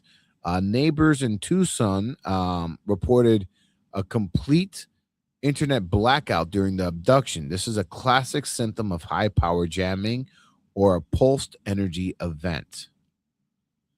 So there is a darker side to this technology that researchers are calling the Havana syndrome effect. Reports from the Venezuela operation suggest that the discombobulator doesn't just hit silicon, it hits biology. Personnel in the reported It cooks you from the inside. Reported intense sound waves, vomiting, and distortion. This could explain how General McCausland, a highly fit 68-year-old marathon runner and trained officer, could be neutralized silently. If he were hit with a directed energy pulse, he would be physically incapacitated. But you see what they you go to his house, you hit him with a Grok saying that, right? Right. No, Gemini. You see what they say, that he was highly fit? Right. And in the television or the legacy media, they're saying that he had medical issues. Well, that's what they're saying. The silver alert typically relates to like some people that have like dementia or that are like medically. So when they ultimately find them unalive, because that's what they're gonna. That's coming. Oh man, they're gonna find them unalive. God forbid. But he took his revolver. But check this out: the disclosure connection. The theory circulating in mid-March is that this technology is being used to clean up anyone who knows too much before the big file dump. McCausland was an expert in directed energy research. He literally helped oversee the development of the very technology that may have been used in his own disappearance. So imagine you see these guys, right? Let's say you worked with them or you've heard of them or you see these guys around. If you see Will Smith and this guy, what's his name? Tommy Lee Jones, then bug out, because that means the UFO program is after you. And he must have seen that. And whatever that flashy thingy is, just imagine that being the discombobulator. Right? He must have seen him. Because how different is the discombobulator from that flashy thing? Right? I don't know if it has a capability of erasing memory. Well, let's find out. But it does discombobulate technology, and it does feel very uncomfortable for the human that's receiving that whatever discombobulation frequency that it sends out. So I asked, can the discombobulator erase memory like the flashing thing from Men in Black? Hasn't quite reached a point and click memory wiping precision. But the 2026 report suggests that it comes disturbingly close in its effects on the human brain. As of March 2026, the technology, widely believed to be a pulsed high-power microwave, which is what you hear, right, in the flashy thing, right? A weapon has been linked to several severe, neurological disruptions that act as a functional memory erase. So it does erase your memory. The memory lapse effect, unlike the movie version, which selectively deletes the last 15 minutes of your life, the discombobulator causes what doctors call anomalous health incident, cognitive scrambling. Yeah, like you're confused. Yeah, recent reports from the 2026 Venezuela raid and the ongoing Havana syndrome investigations indicate that the victims experience memory lapses and an inability to concentrate. Synapse overload. The weapon works by sending a massive electromagnetic pulse to the brain. This doesn't just press buttons on electronics. It causes a misfire in your neurons. For someone like General McCausland, being hit by this would create a state of profound confusion and amnesia about the events occurring during the exposure. So it could very well be that the U.S. government is the one doing these kinds of. But why Nancy Guthrie? What is her connection? Well, I mean the connection between Nancy Guthrie and the general, I was just saying because they're both high in age. They're both well-known individuals and maybe targets for ransom. But the general's case is a lot different than Nancy Guthrie. If you start seeing the common denominators, it's just really age and the fact that they're public figures. But that's about it. So it says here the Nancy Guthrie is an 84-year-old retired school teacher and mother to Savannah Guthrie and one of the most powerful journalists in America. The alien connection isn't about Nancy's knowledge. It's about her daughter's access. The disclosure order. Her abduction happened just as the 2026 executive order for UAPs was just signed. As the co-anchor of Today, Savannah Guthrie would be a primary conduit for the government's official disclosure narrative. Theory suggests that Nancy was taken to ensure the media plays ball with how the 3 million missing UFO files are eventually presented to the public. That's a stretch. I don't know about that. It says the Two Alien podcast, popular investigative podcast, recently claimed that Nancy may have inadvertently seen documents related to General McCausland, who also vanished while visiting her daughter in D.C., but this remains unverified lore. Interesting. I mean, if they're saying Nancy Guthrie saw it or Savannah saw it. They're saying Nancy Guthrie might have seen. And how was she through her daughter Savannah? I guess. Oh, okay. Yeah.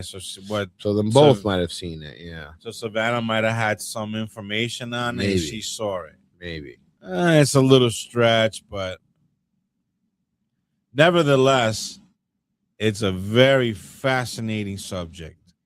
The fact that I'm still stuck with the chronological events. Obama says the UFOs are real. Shortly after, he recants. Then comes Donald Trump, says he shouldn't have said that. That's classified. Then mysteriously 3 million files disappear. Then this general walks off into the ether and just disappears. Right. So it's like if it was jumbled, the conspiracy theorists would not have anything to grab. But the fact that it was linear, in that fashion, it makes all coinciding with them bombing Iran and them, the things that's going on in that front. I mean, there's a lot of weird. It's like what they say: look over here, right, while we do something over here, right. And I'm very uneasy because a lot of what I'm looking at, if you look up like different things, they're saying that Iran has nothing to do with, the terrorism acts that, that is alleged to have occurred here in America, that they have, there's no association with some kind of, because there's supposedly like 18,000 terrorists that have kind of walked across the border into the United States, but Iran has no like connection to this and blah, blah, blah. And us bombing Iran won't have any connection to any linking to any terror cells or anything like that.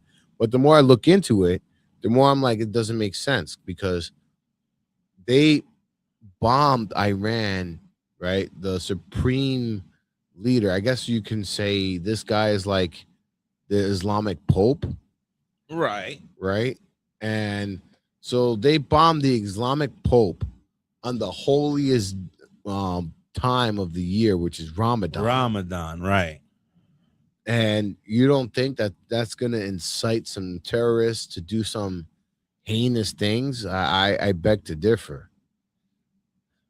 We all know that this is Iran has been a big time supporter of these terror cells. Right. So it's not like but in the way it's not rocket science to say that Iran is behind it, because they weren't doing it before the bombings. Right. Then all of a sudden this is happening. Right. You know, it's very strange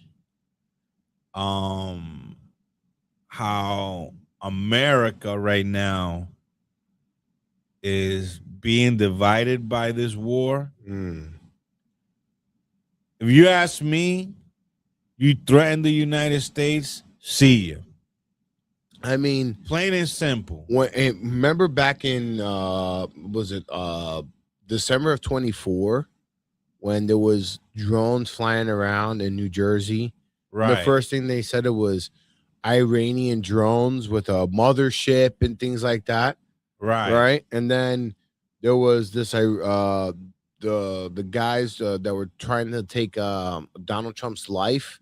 Didn't they link back to Iran? Right.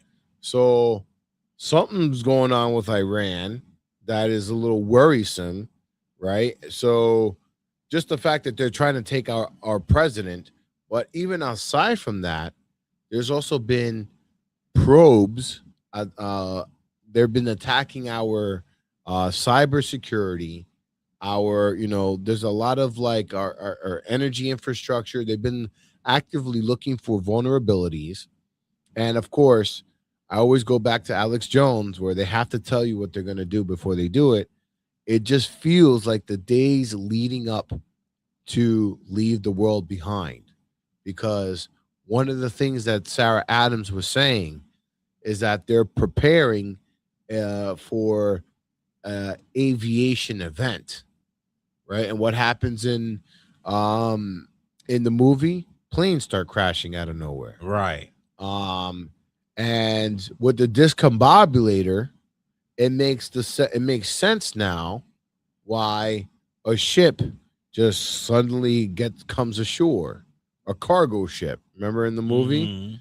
Because you hit that with a discombobulator, its sensors are kaput, right? Right.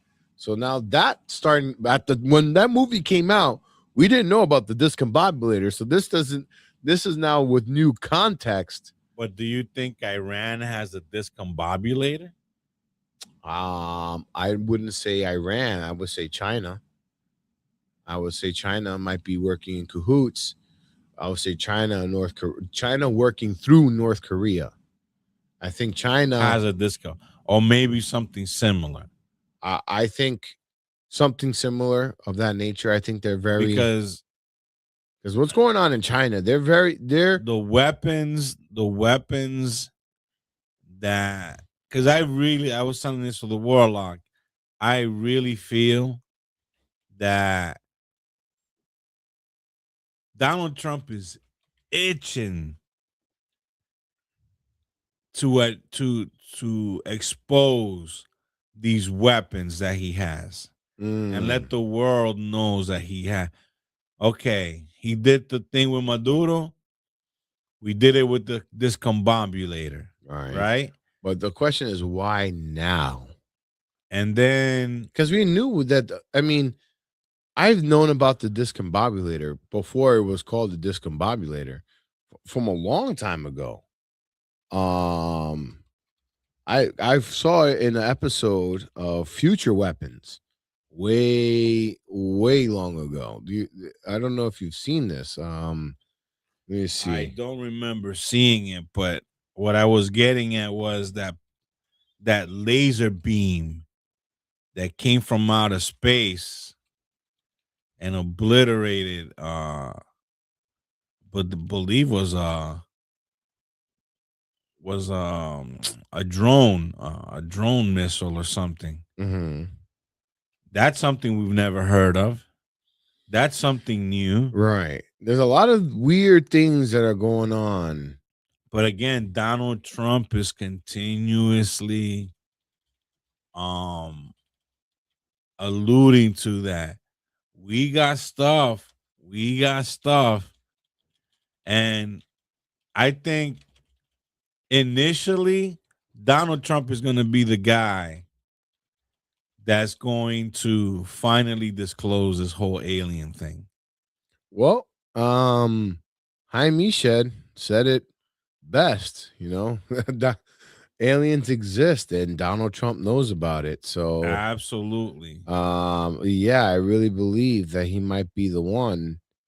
But he's not gonna knowing Donald Trump, he took his crack the first time around thinking he was gonna win. Right. The second time around, they stole the election from him. He was like, damn, let me give this one more shot. Mm-hmm. He got in. Once he got in, he must be saying to himself, I'm not letting anyone else steal my spotlight. So he is, if there's a guy that's going to disclose stuff, it'll be him. So check this out. This is a long time ago. This was, let's see, 14 years ago when I saw this. Check this out.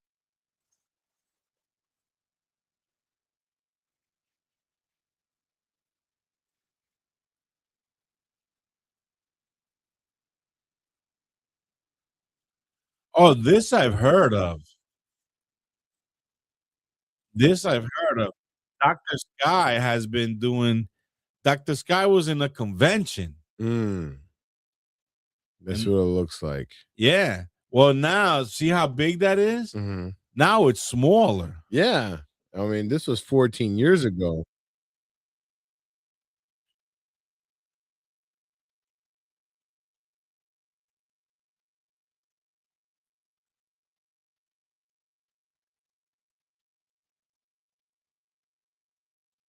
I don't want to feel it.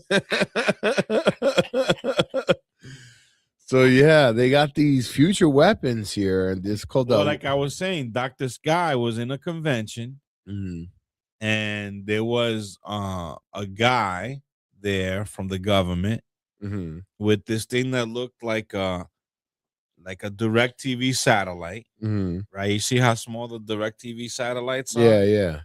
He told them, and he was in a convention center like the Javits Center. Okay. You know how big that is. Yeah. He told them, go all the way to the other side. And he pointed this thing at him. Same reaction. You know, like, but I think that technology was around, but that's not the discombobulator. No, the discombobulator is even worse than that. Yeah, the discombobulator. But I'm just saying that was like the first inkling of energy weapon that we've had, that I've seen in the past.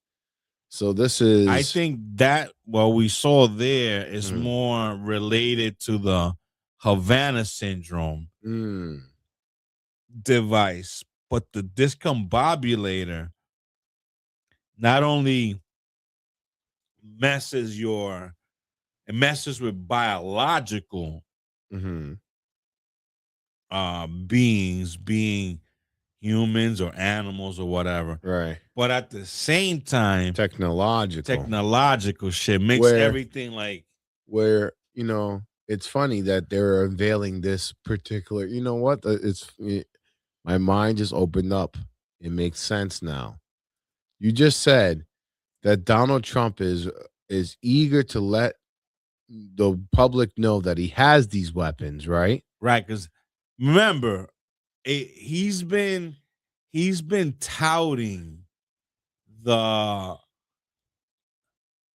nice it looks when France does the Bastille parades. And then remember last year he did that military parade. Right. But what he wants to do, these weapons that he has at his disposal, he wants the world to know, I have them. Right. But and if you mess with me, you're going to deal with these weapons. I think it's a different angle. I think he's playing some serious 3D chess here. I think there's some link here. Now that I'm thinking about it in a different way, you just cracked my mind into a different avenue here. So imagine this, right? Wow. If this theory turns out to be true, this man is a genius. He just unveiled a weapon, right, that simultaneously hurts technological and biological materials. Mm-hmm. What are the UFOs? Technical and biological. Non-human what is it? What is the word that non-human biologics. Right. So I mean they're non-human, but they're biological. But here's my theory, because my theory goes along with what Joe Rogan's been saying consistently, and I think Joe Rogan's some kind of conduit because he has all these guests on. I think the ether, whatever, is like, he gets a lot of information, and I think he's a good conduit for the ether to spew what the message would be through him because of all the things that he gets exposed to. And he says that he's been consistently stating that he feels that human beings right now, if you look at us, we're the caterpillar, right? The technological caterpillar creating a cocoon that is going to give birth to the butterfly. The butterfly being the AI robot, the Terminator, lack of a better term, right? The sentient robot, right? This human-like machine, right? And then if you extrapolate that as far as you can, you start to think, what do these robots might look like? They could look like, gray with no genitals, large eyes for sensors, cameras, and God knows what else, right? They could be appearing with biological components, but also technological underneath, right? And the biggest problem is that we didn't really know how to face these aliens, right? Because we didn't know what was triggering them. We didn't know how to defeat them, because what did they do to us?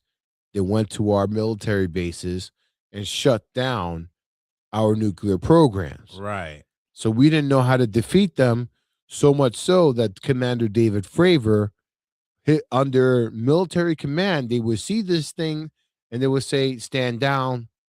They would see these things daily, and they would be told, stand down, let them be.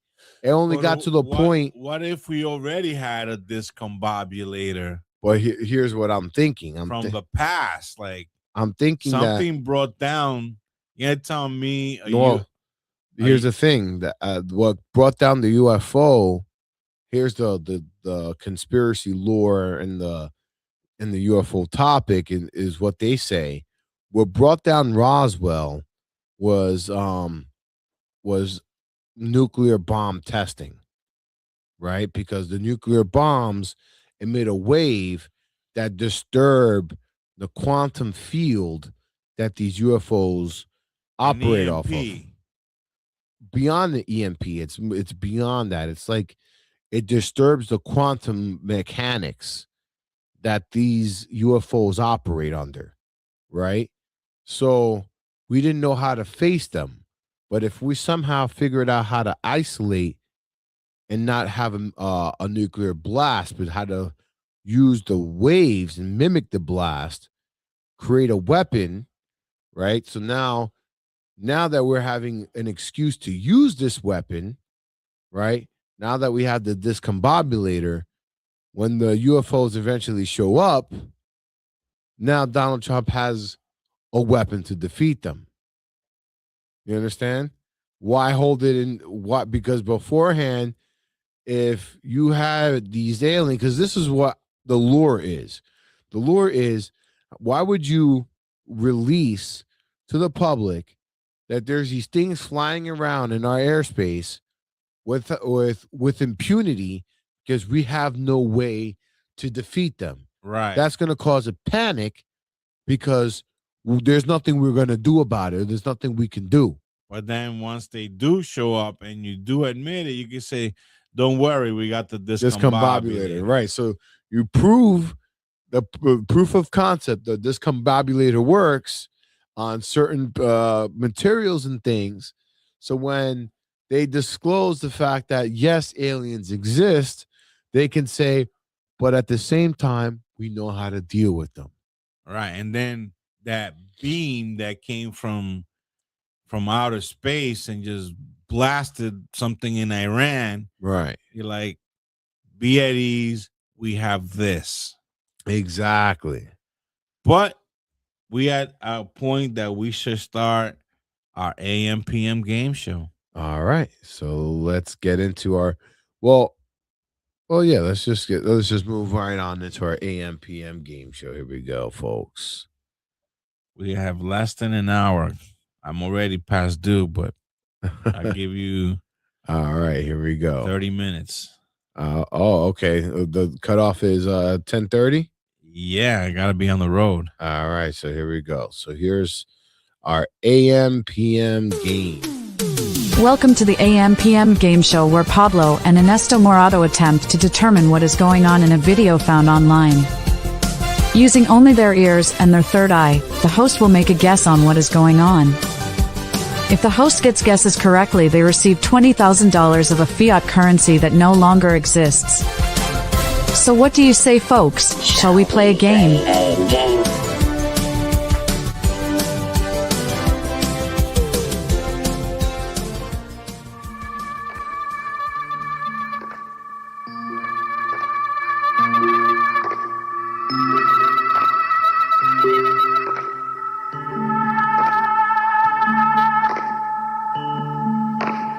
Radio is theater of the mind.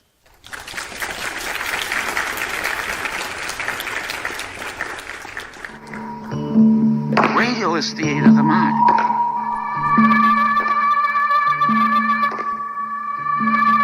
But radio is theater of the mind. It's imagination.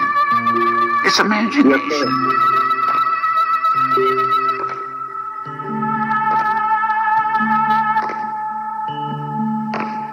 Radio is theater of the mind.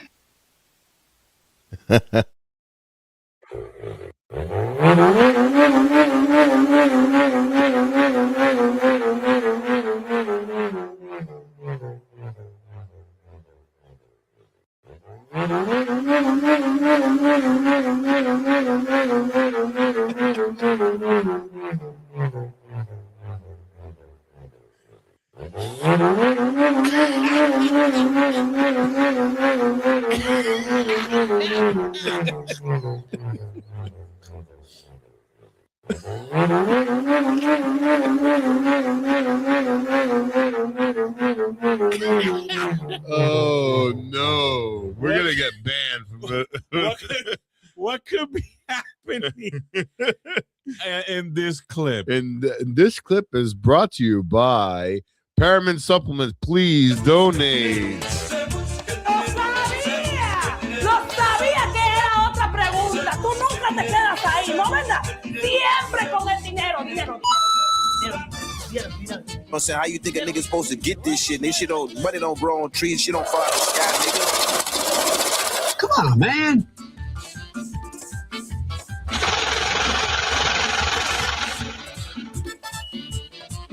I'm saying, how you think a nigga's supposed to get this shit? This shit don't, money don't grow on trees, shit don't fall out of the sky, nigga. Let's deposit 5 coins.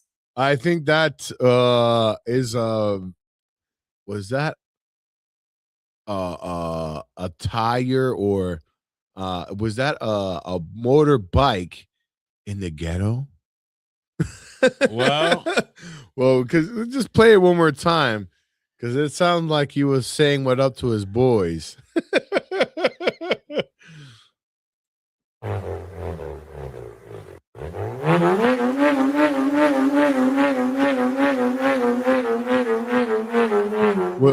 Or was it? Or did it wear a pointy white hat?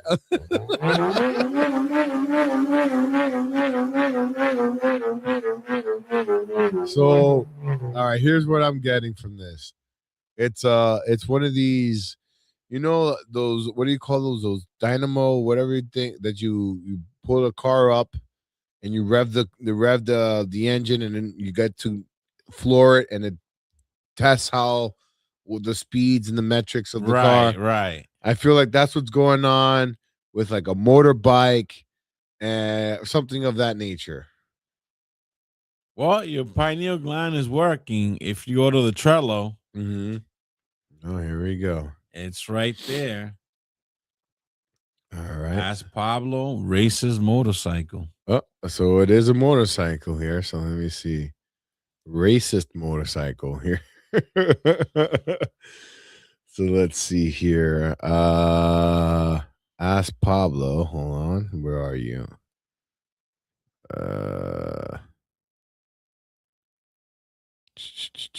Where is the I always have a hard time finding the Ask Pablo.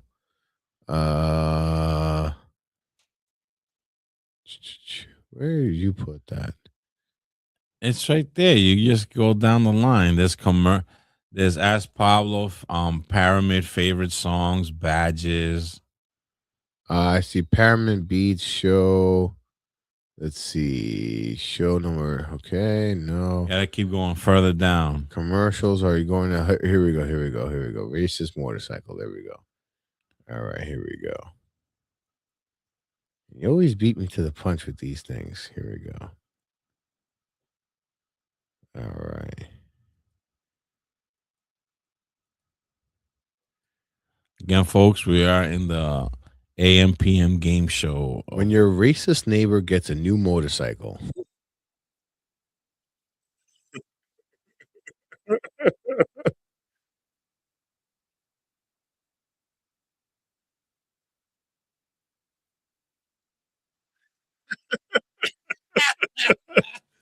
Well, we didn't see the motorcycle, but in the clip, it's just the man hearing the sounds of his a motorcycle being revved up. So, what do you think I get? A complete? Yeah, no, you get the whole thing. You think so? Yeah, Because yeah. I said it was on a dynamo. I couldn't. You don't know that. All right, so I'll give myself partial credit. There you go. All right. So now that I've went and lost, what is going on in this clip? All right, you ready? I'm ready.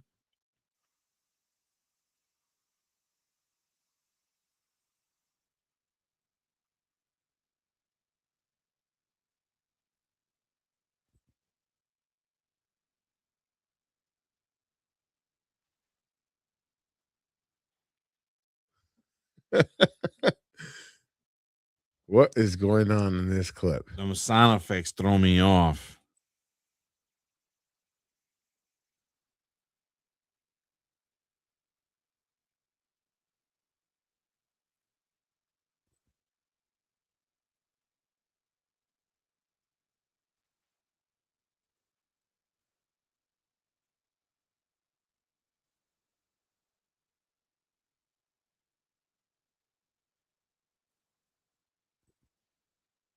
All right, I got it. What is it? Some guy is having a bathroom episode. Mm-hmm. He soils himself. Okay. And he wants to wipe, and he's asking, "Is that yours?" Well, your pineal gland is working. Is that your final answer? Yes, it is. You sure? I'm sure. All right. Here we go. I'll put this up on screen for everyone to see here. I don't know if you'd want to, but here we go. All right, ready.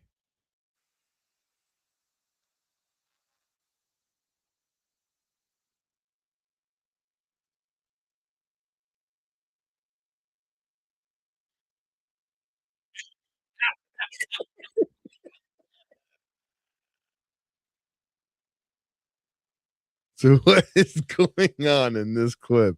Well, I know this is a prank show. Mm-hmm. But this guy is acting like he's having a bathroom episode, and then from his leg pants, from the pants, two small turds come out.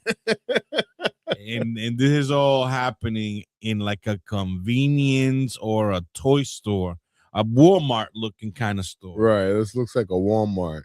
So I'll give you a. Okay, but it's interesting you bring up a prank show. Uh-huh.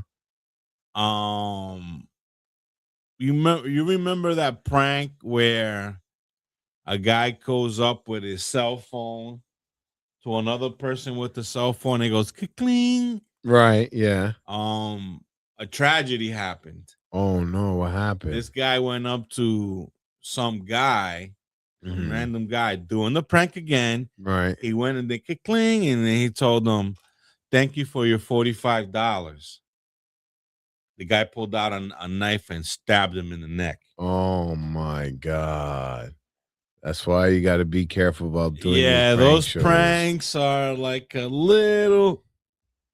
Because I seen this guy who is walking and then like puts like a garbage can over the guy's head. Yeah.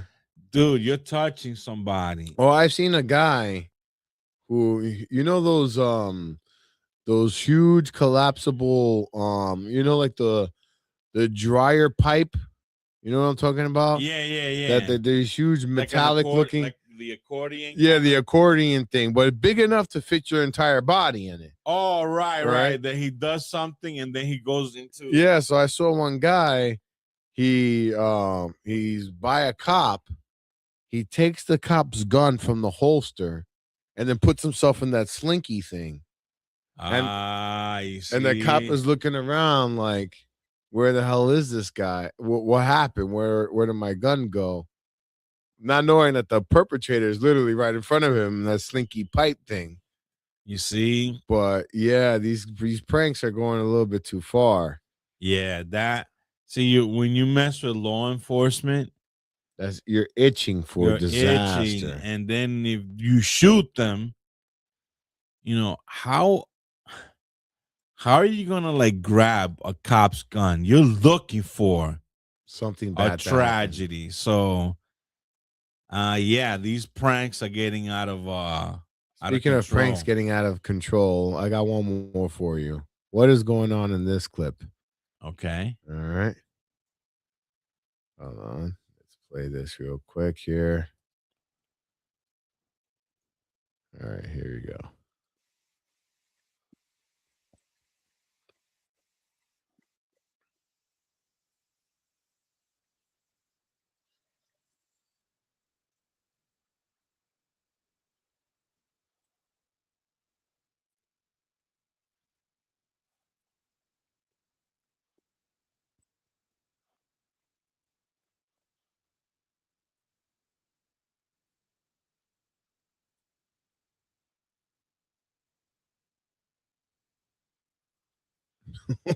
What is going on in this clip?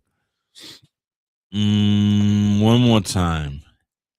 I gave you a massive clue in the beginning.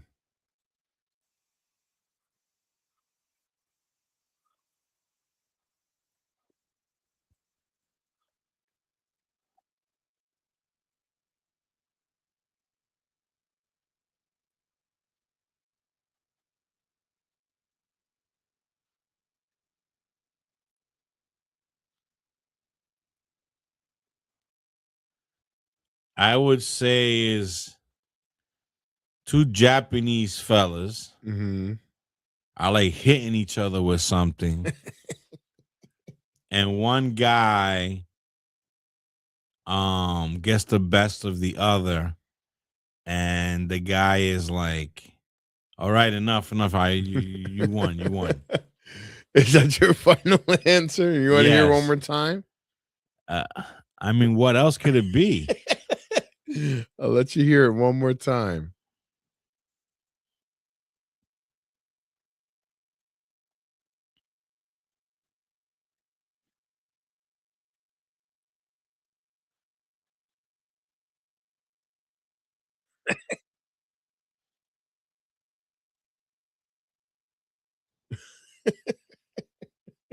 They're banging something, and the guy's taking it. But then he couldn't take it no more.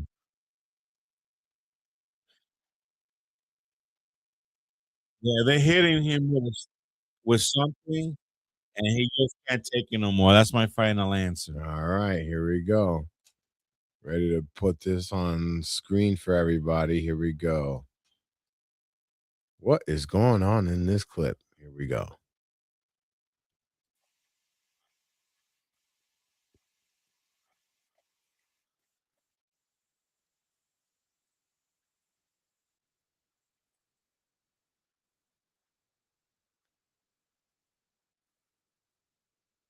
What is that? Like a Let me see if I can make this bigger for you. Let me see. Hold on. Let's see. Is it like some kind of vice?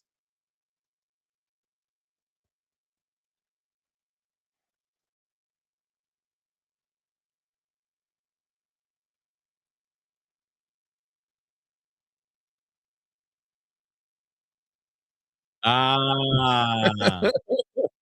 What's going on in this clip? Well, it looks like these guys are building something. And there's two trees adjacent, and they're putting like a 2x4. You know, they're nailing it, connecting both trees. Right. But the guy is resting his head on that particular one, the one he nails between both trees, and he's putting up another one. Right. And then a guy comes from behind and encases his head in the other beam, nails it in, and then proceeds to go within his pants skirt, whatever that is, and then puts like what a woman uses, like a hair clip on his balls. With the spikes too. Right, right.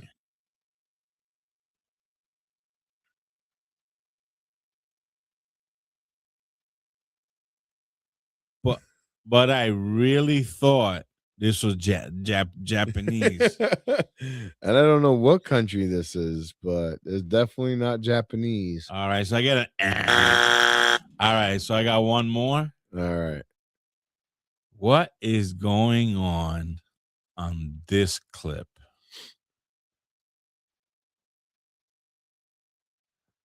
Come on, there we go. ¿Por cuánto lo hace? Échale, compa. Ah, caramba. Su agüita. Chido, Échale. Qué detallazo. El agua de culo, ¿eh? Ah, pendejo, ¿por qué? ¿Qué le echaste? Del baño.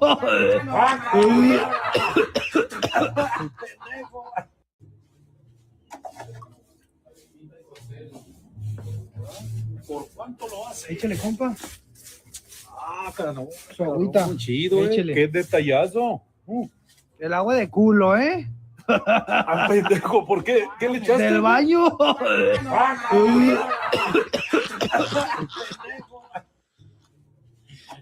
So, this is an interesting one.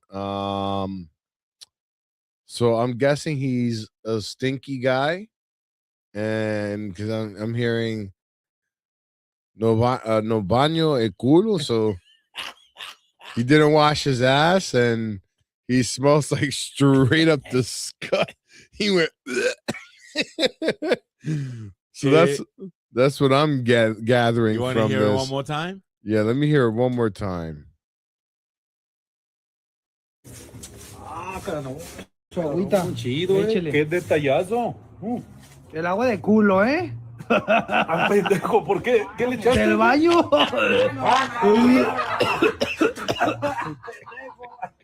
Well, he says agua de culo.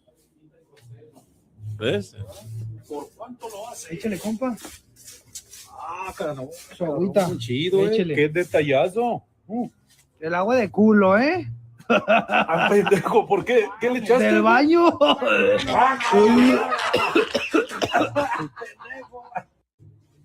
Okay, so all right. So what I gather from this is I'm thinking he has toilet water or something, and he throws it on him, or something, or somehow Your pineal gland is working. somehow throws some toilet water or something on him, and he throws up. Your pineal is, Or he showed up or he was covered. Maybe he sees that he's covered and he's laughing at you got covered in shit water, laughing at him, and then he like flicks some water at him, maybe something like that. Is that your final answer? Yes, that's my final answer. All right. If you go to the Trello Mm-hmm. and you look for, as Pablo, Mm-hmm. dingleberry water. Dingleberry water. Oh my God. All right, here we go. Oh boy, here we go. Share this on screen with everybody. Pineal gland is working. I gotta give it to you. Oh man. Okay, here we go.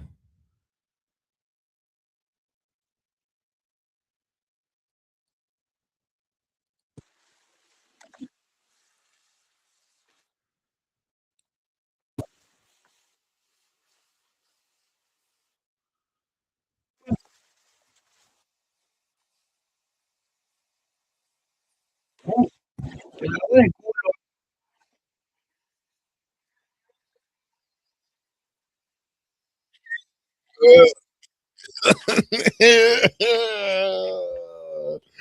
Give it. Yuck. So he gave him toilet water in a cup and he drank it. Nasty. Nasty. Thank you, brother, for for looking out for me. What is this? Toilet water. Oh man. That is not a friend that you want to have. Not at all. So give yourself a All right. Well, okay. Can I give this one would not be an AM PM. I just want to give you a bonus clip. Is that okay? Sure. All right. So let me pull this up here. It goes perfect with your final clip here. And I think it'll be a great way to wrap up this show. No, I'm gonna give you Are You Going to Hell?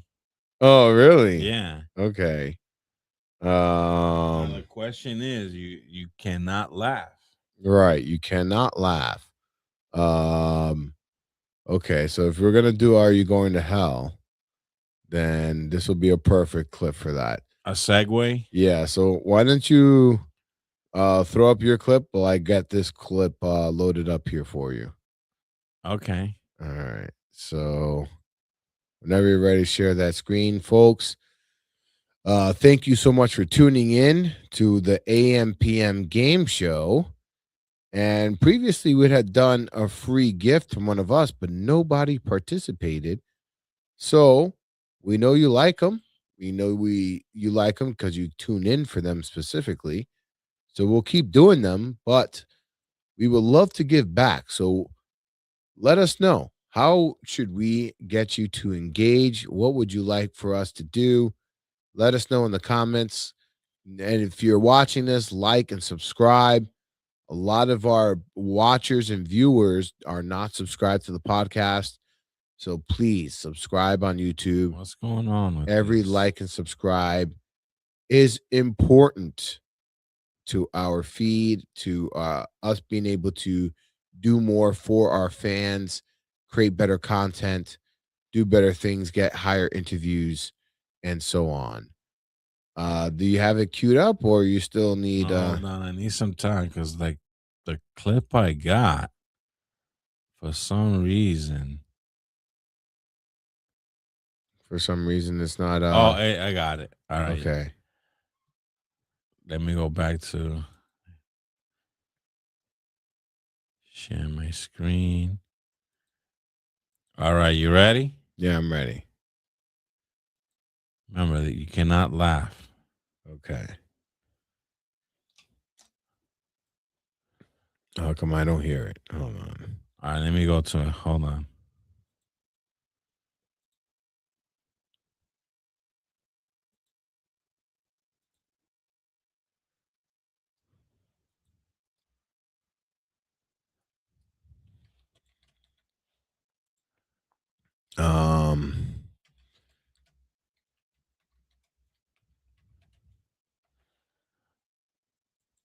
Here we go. Oh, you're not sharing it. Hold on. You stop sharing.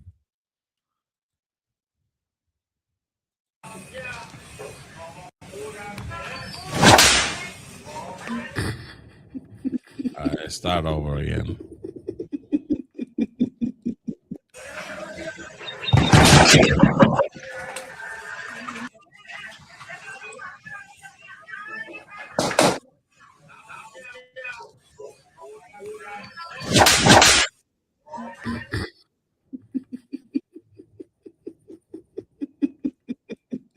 You did pretty good. Okay. He got a pretty strong kick. I give him that. He does. That he does. He did a Hayuki on him. Hayuki. Okay. Not bad. You withstood that.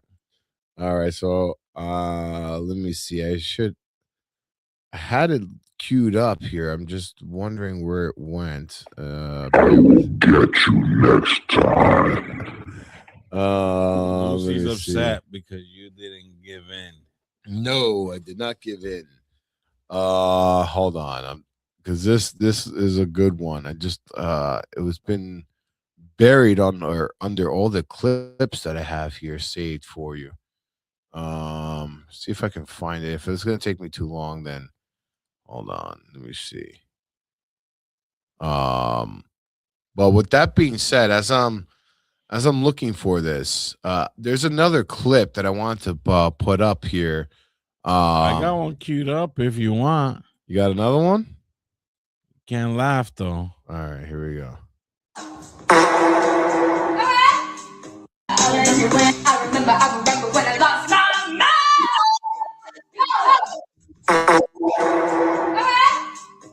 I remember when I lost my mind.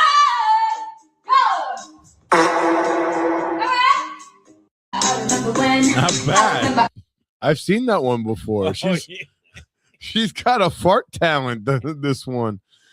Not bad at all. All right. Oh, come on. If I get you next time. I had Lucy's it queued not up. happy. I had it queued up here for you, but because it was a perfect clip. I think this is a perfect clip to end it with, but if it's gonna take me too long. If you want, I could continue. I got one more, and it'll clear me out. I get a new batch for next week. All right, go ahead. As I'm pinpointing this clip because it's taking a little. Find it here. Come on. I'm chock full of them. I mean, I have clips, but this clip in particular, I think it would be perfect here. It'll give me a perfect time to clear up.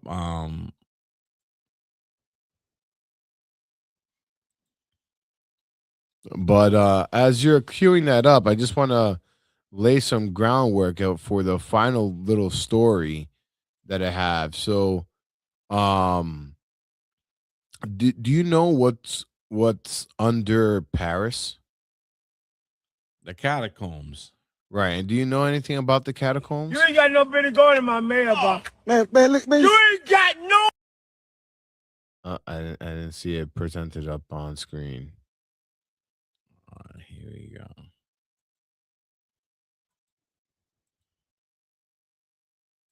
motherfucking. You ain't got no motherfucking bitty going in my motherfucking mailbox. You ain't got no bitty going in my motherfucking mailbox, bro.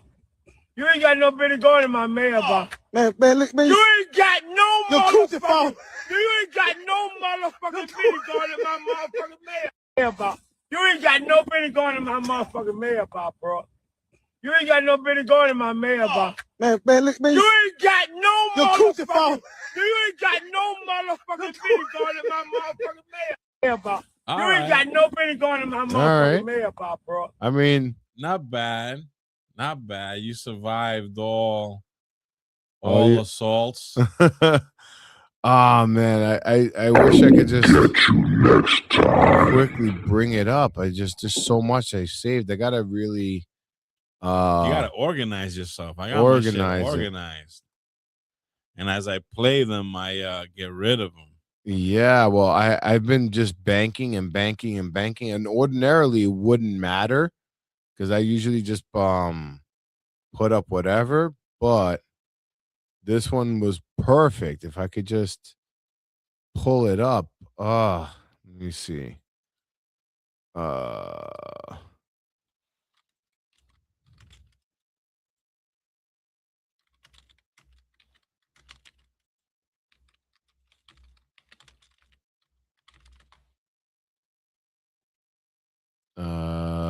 think Tell them here haters, it is. get out of here. I think I found it here. Found Here we it? go. I think so. Yeah, I think this is it. Hold on. Now remember, you cannot laugh. Oh, this is I thought you said it was just a clip, but Yeah. So no, I figured this would be a great AM PM. All right, let's do it. You cannot laugh. All right. All right, here we go.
Wait from the beginning. Let me see something.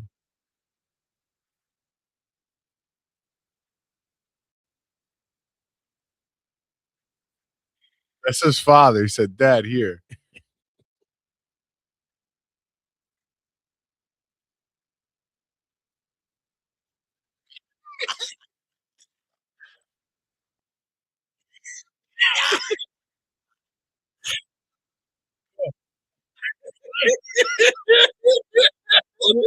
Put it from the beginning. Put it from the beginning. Oh man. All right, hold on. Here we go. The unsuspecting dad. Oh, what are we gonna cook today? Here you go, Dad. Here.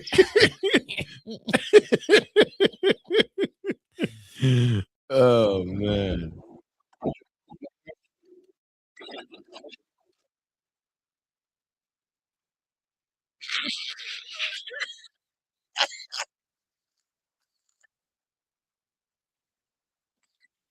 It's most fun.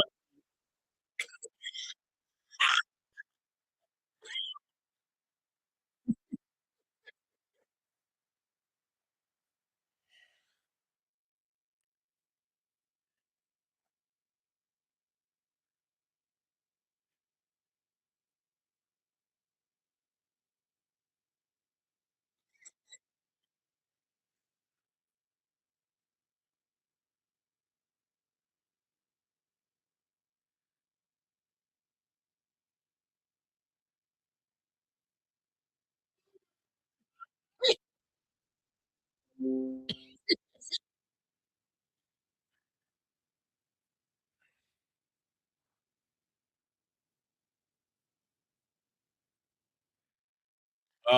man, Oh. we failed that one for sure. But it was worth pulling it up. So Welcome to my chamber.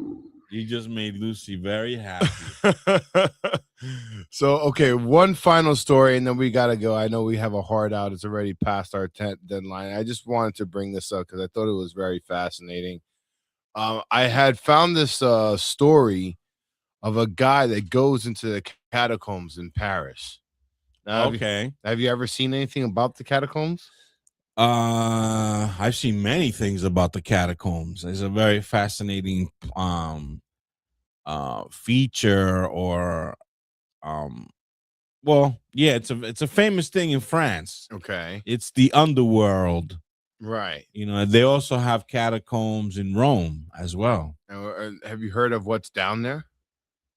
Well, there's burial sites, you know, there's bones in like niches in the of the walls and stuff like that.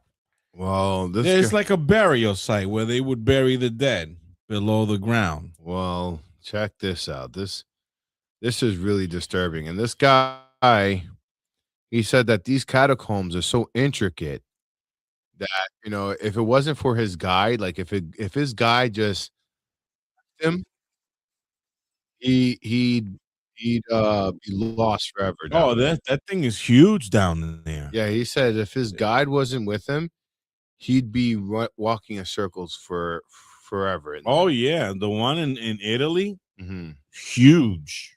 So check this out here. So I'll play this here for you. This is Magnus Midib. He posted this 4 days ago. He's going into I mean, you even see that in Indiana Jones. A little bit, yeah. Yeah. And he says, this is the title, Don't Ever Go Down Here, the Paris Catacombs. Check this out.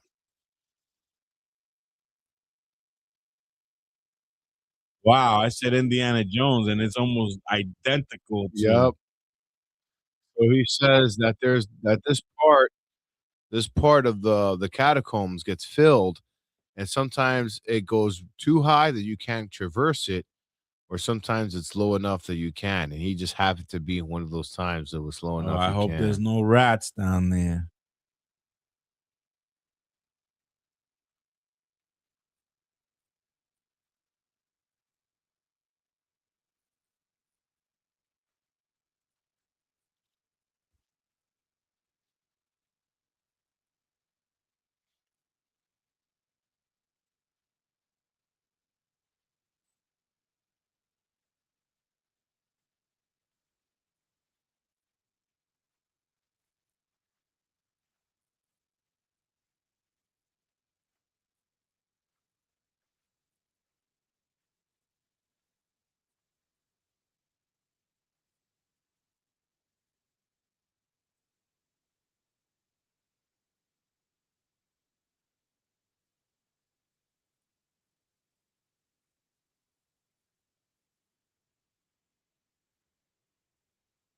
Yeah.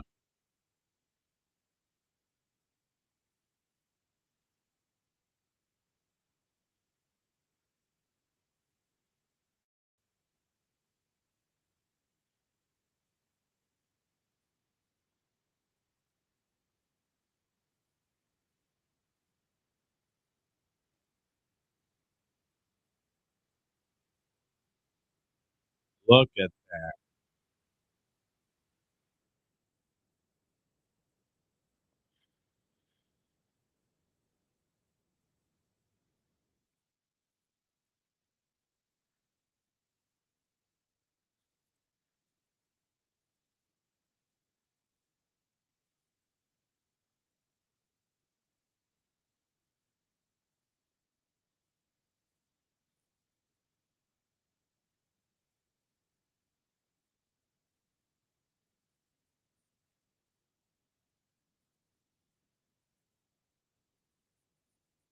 Yeah, it looks like somebody went down there neatly stacked them.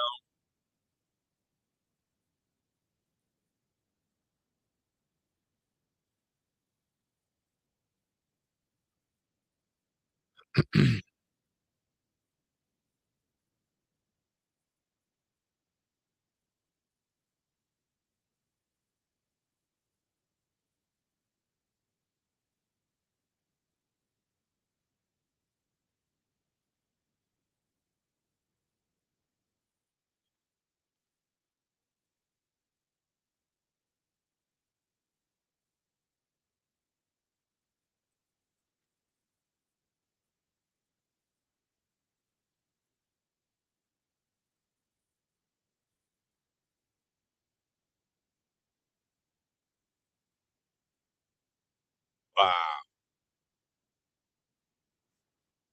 So many lives just neatly piled away. And that where people are kissing and oh amor in but Paris. That's all. I believe that all those people that are down there are all part of the black plague. Yeah, yeah.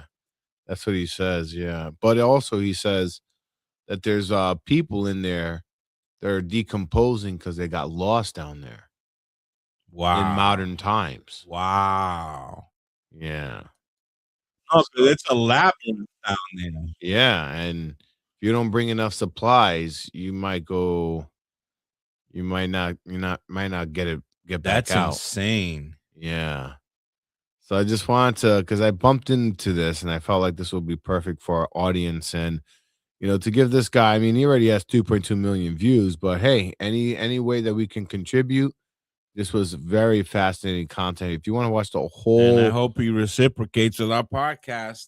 we'll see. But there's a whole video that he goes down. It's about 23 minutes long. He goes down into the catacombs. Fascinating. He encounters other people there. He says there's satanic rituals that go down in there. This is like this area, although it's like a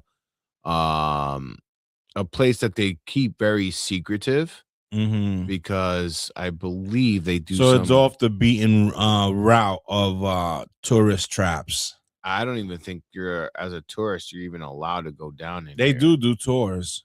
Not this particular one. Right. But they do have tours of the catacombs. And apparently that, this is like a very secretive spot. Like if it wasn't for his guide that got him there, he would have never got there. And he need to like filter out because not anybody would just take you to this particular spot because they use this spot for satanic rituals. Not only that, but if people know where that is and how to get there, people are sick. They'll start taking skulls and bones, and before you know it, all those, bodies and bones that are there will be desecrated. Yeah. So, I just thought it was a very interesting thing to post up, but I think it's time to start transitioning out into our ultimate Om. Let's do it. Turn off the light. Take a deep breath and Like to relax. finish with ohms. This is not a cult or a religion. It's just ohms. Okay, we're gonna relax our breath. This is a meditation pose, lotus pose, whatever you want to call it. Don't be afraid of your own voice. You're in your house, no one cares. Basically massaging the central nervous system. Trust me.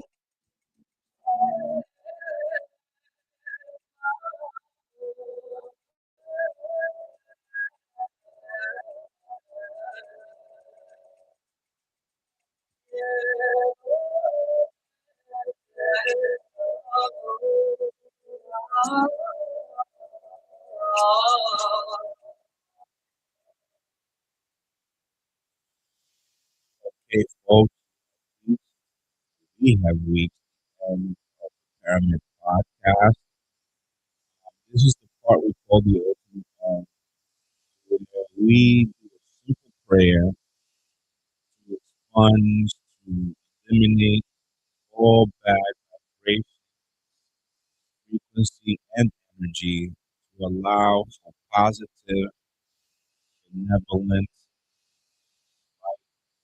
to our souls, positive energy into us, so that we can have beautiful, loving, prosperous week until the next podcast.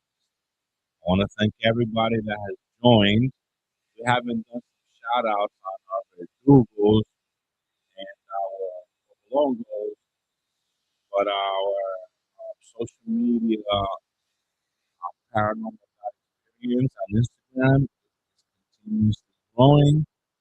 We're at 2,222, I believe. And our presence on TikTok, we're up to like 6,500 change on TikTok.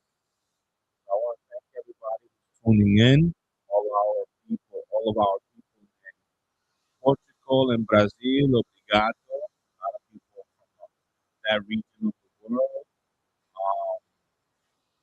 Let's play a little fanfare for all our red duos and Bobo Longos tuned in.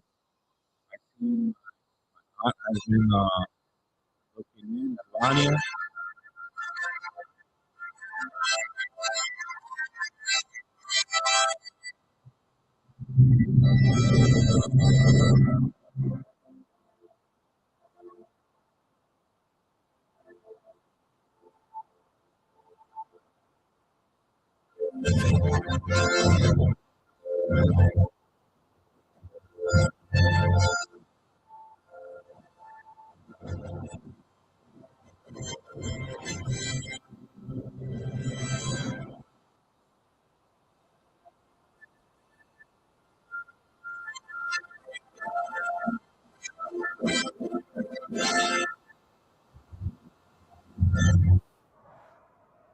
Special thanks to the Warlock for allowing me to use his likeness in the commercial we did for the podcast. Again, this is a part of the Ultimate Om where we do a prayer to get rid of all the negativity and allow positiveness into our souls. Here we go. Let's lower our heads.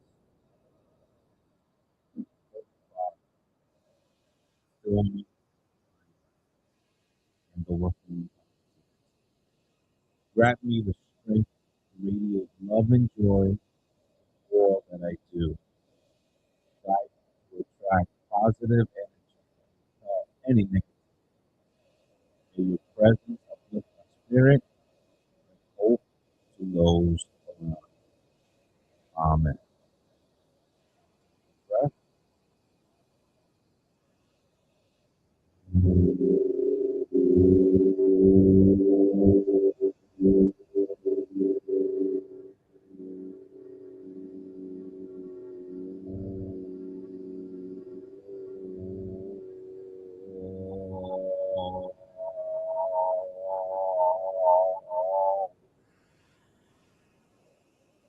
Exhale. Letting out all that negative energy, negative frequency, negative thoughts, anything negative, and allowing prosperity, love, family into our life and into our souls. I want to thank everybody for tuning into the Paramid podcast. We promise you we'll be back next Sunday.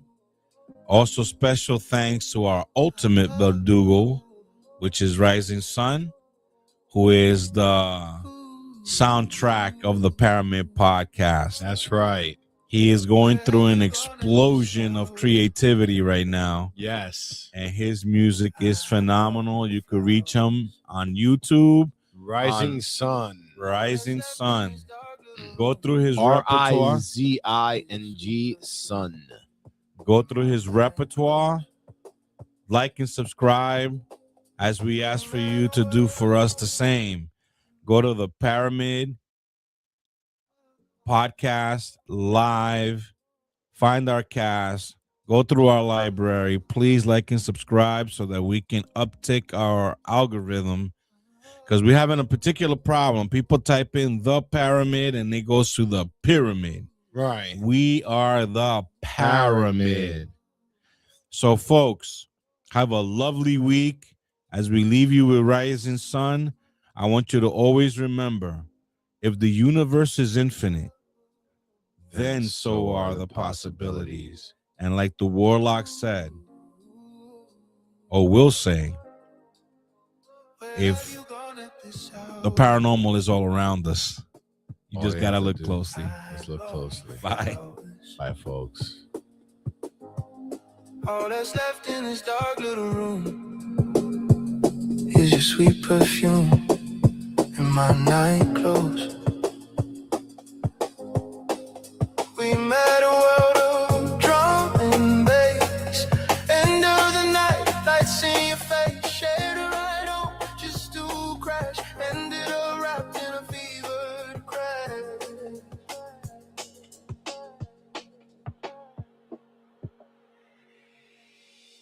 Where did you go? Girl, where did you go? All I smell is you on my clothes. Will you return? I don't know, but I'm burning up thinking about your thighs all night, replaying my mind. Head out, we play it through mine. Ooh, where did you go? Girl, where did you go?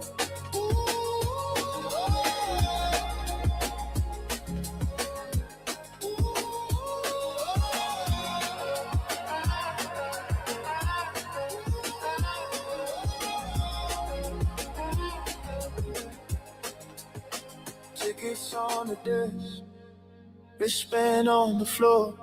Your laugh's still leaking under my door. Kitchen light hums, but it's not you. It's me and the echo of what we do. Pillow still warm on your side. Half written number you never signed. Every small trace I hold it tight. Chasing your ghost through the morning light.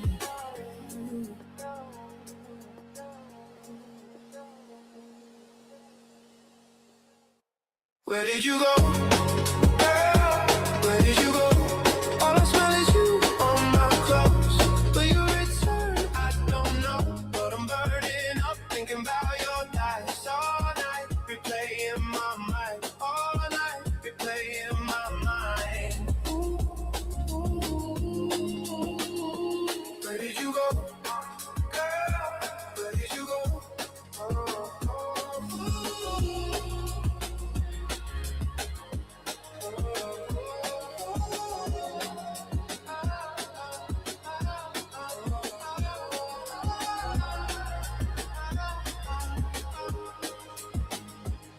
If you feel this, call me. If you miss this, call me. Hey, hey. If you're out there, call me. I'm still here. I'm still here. Where did you go?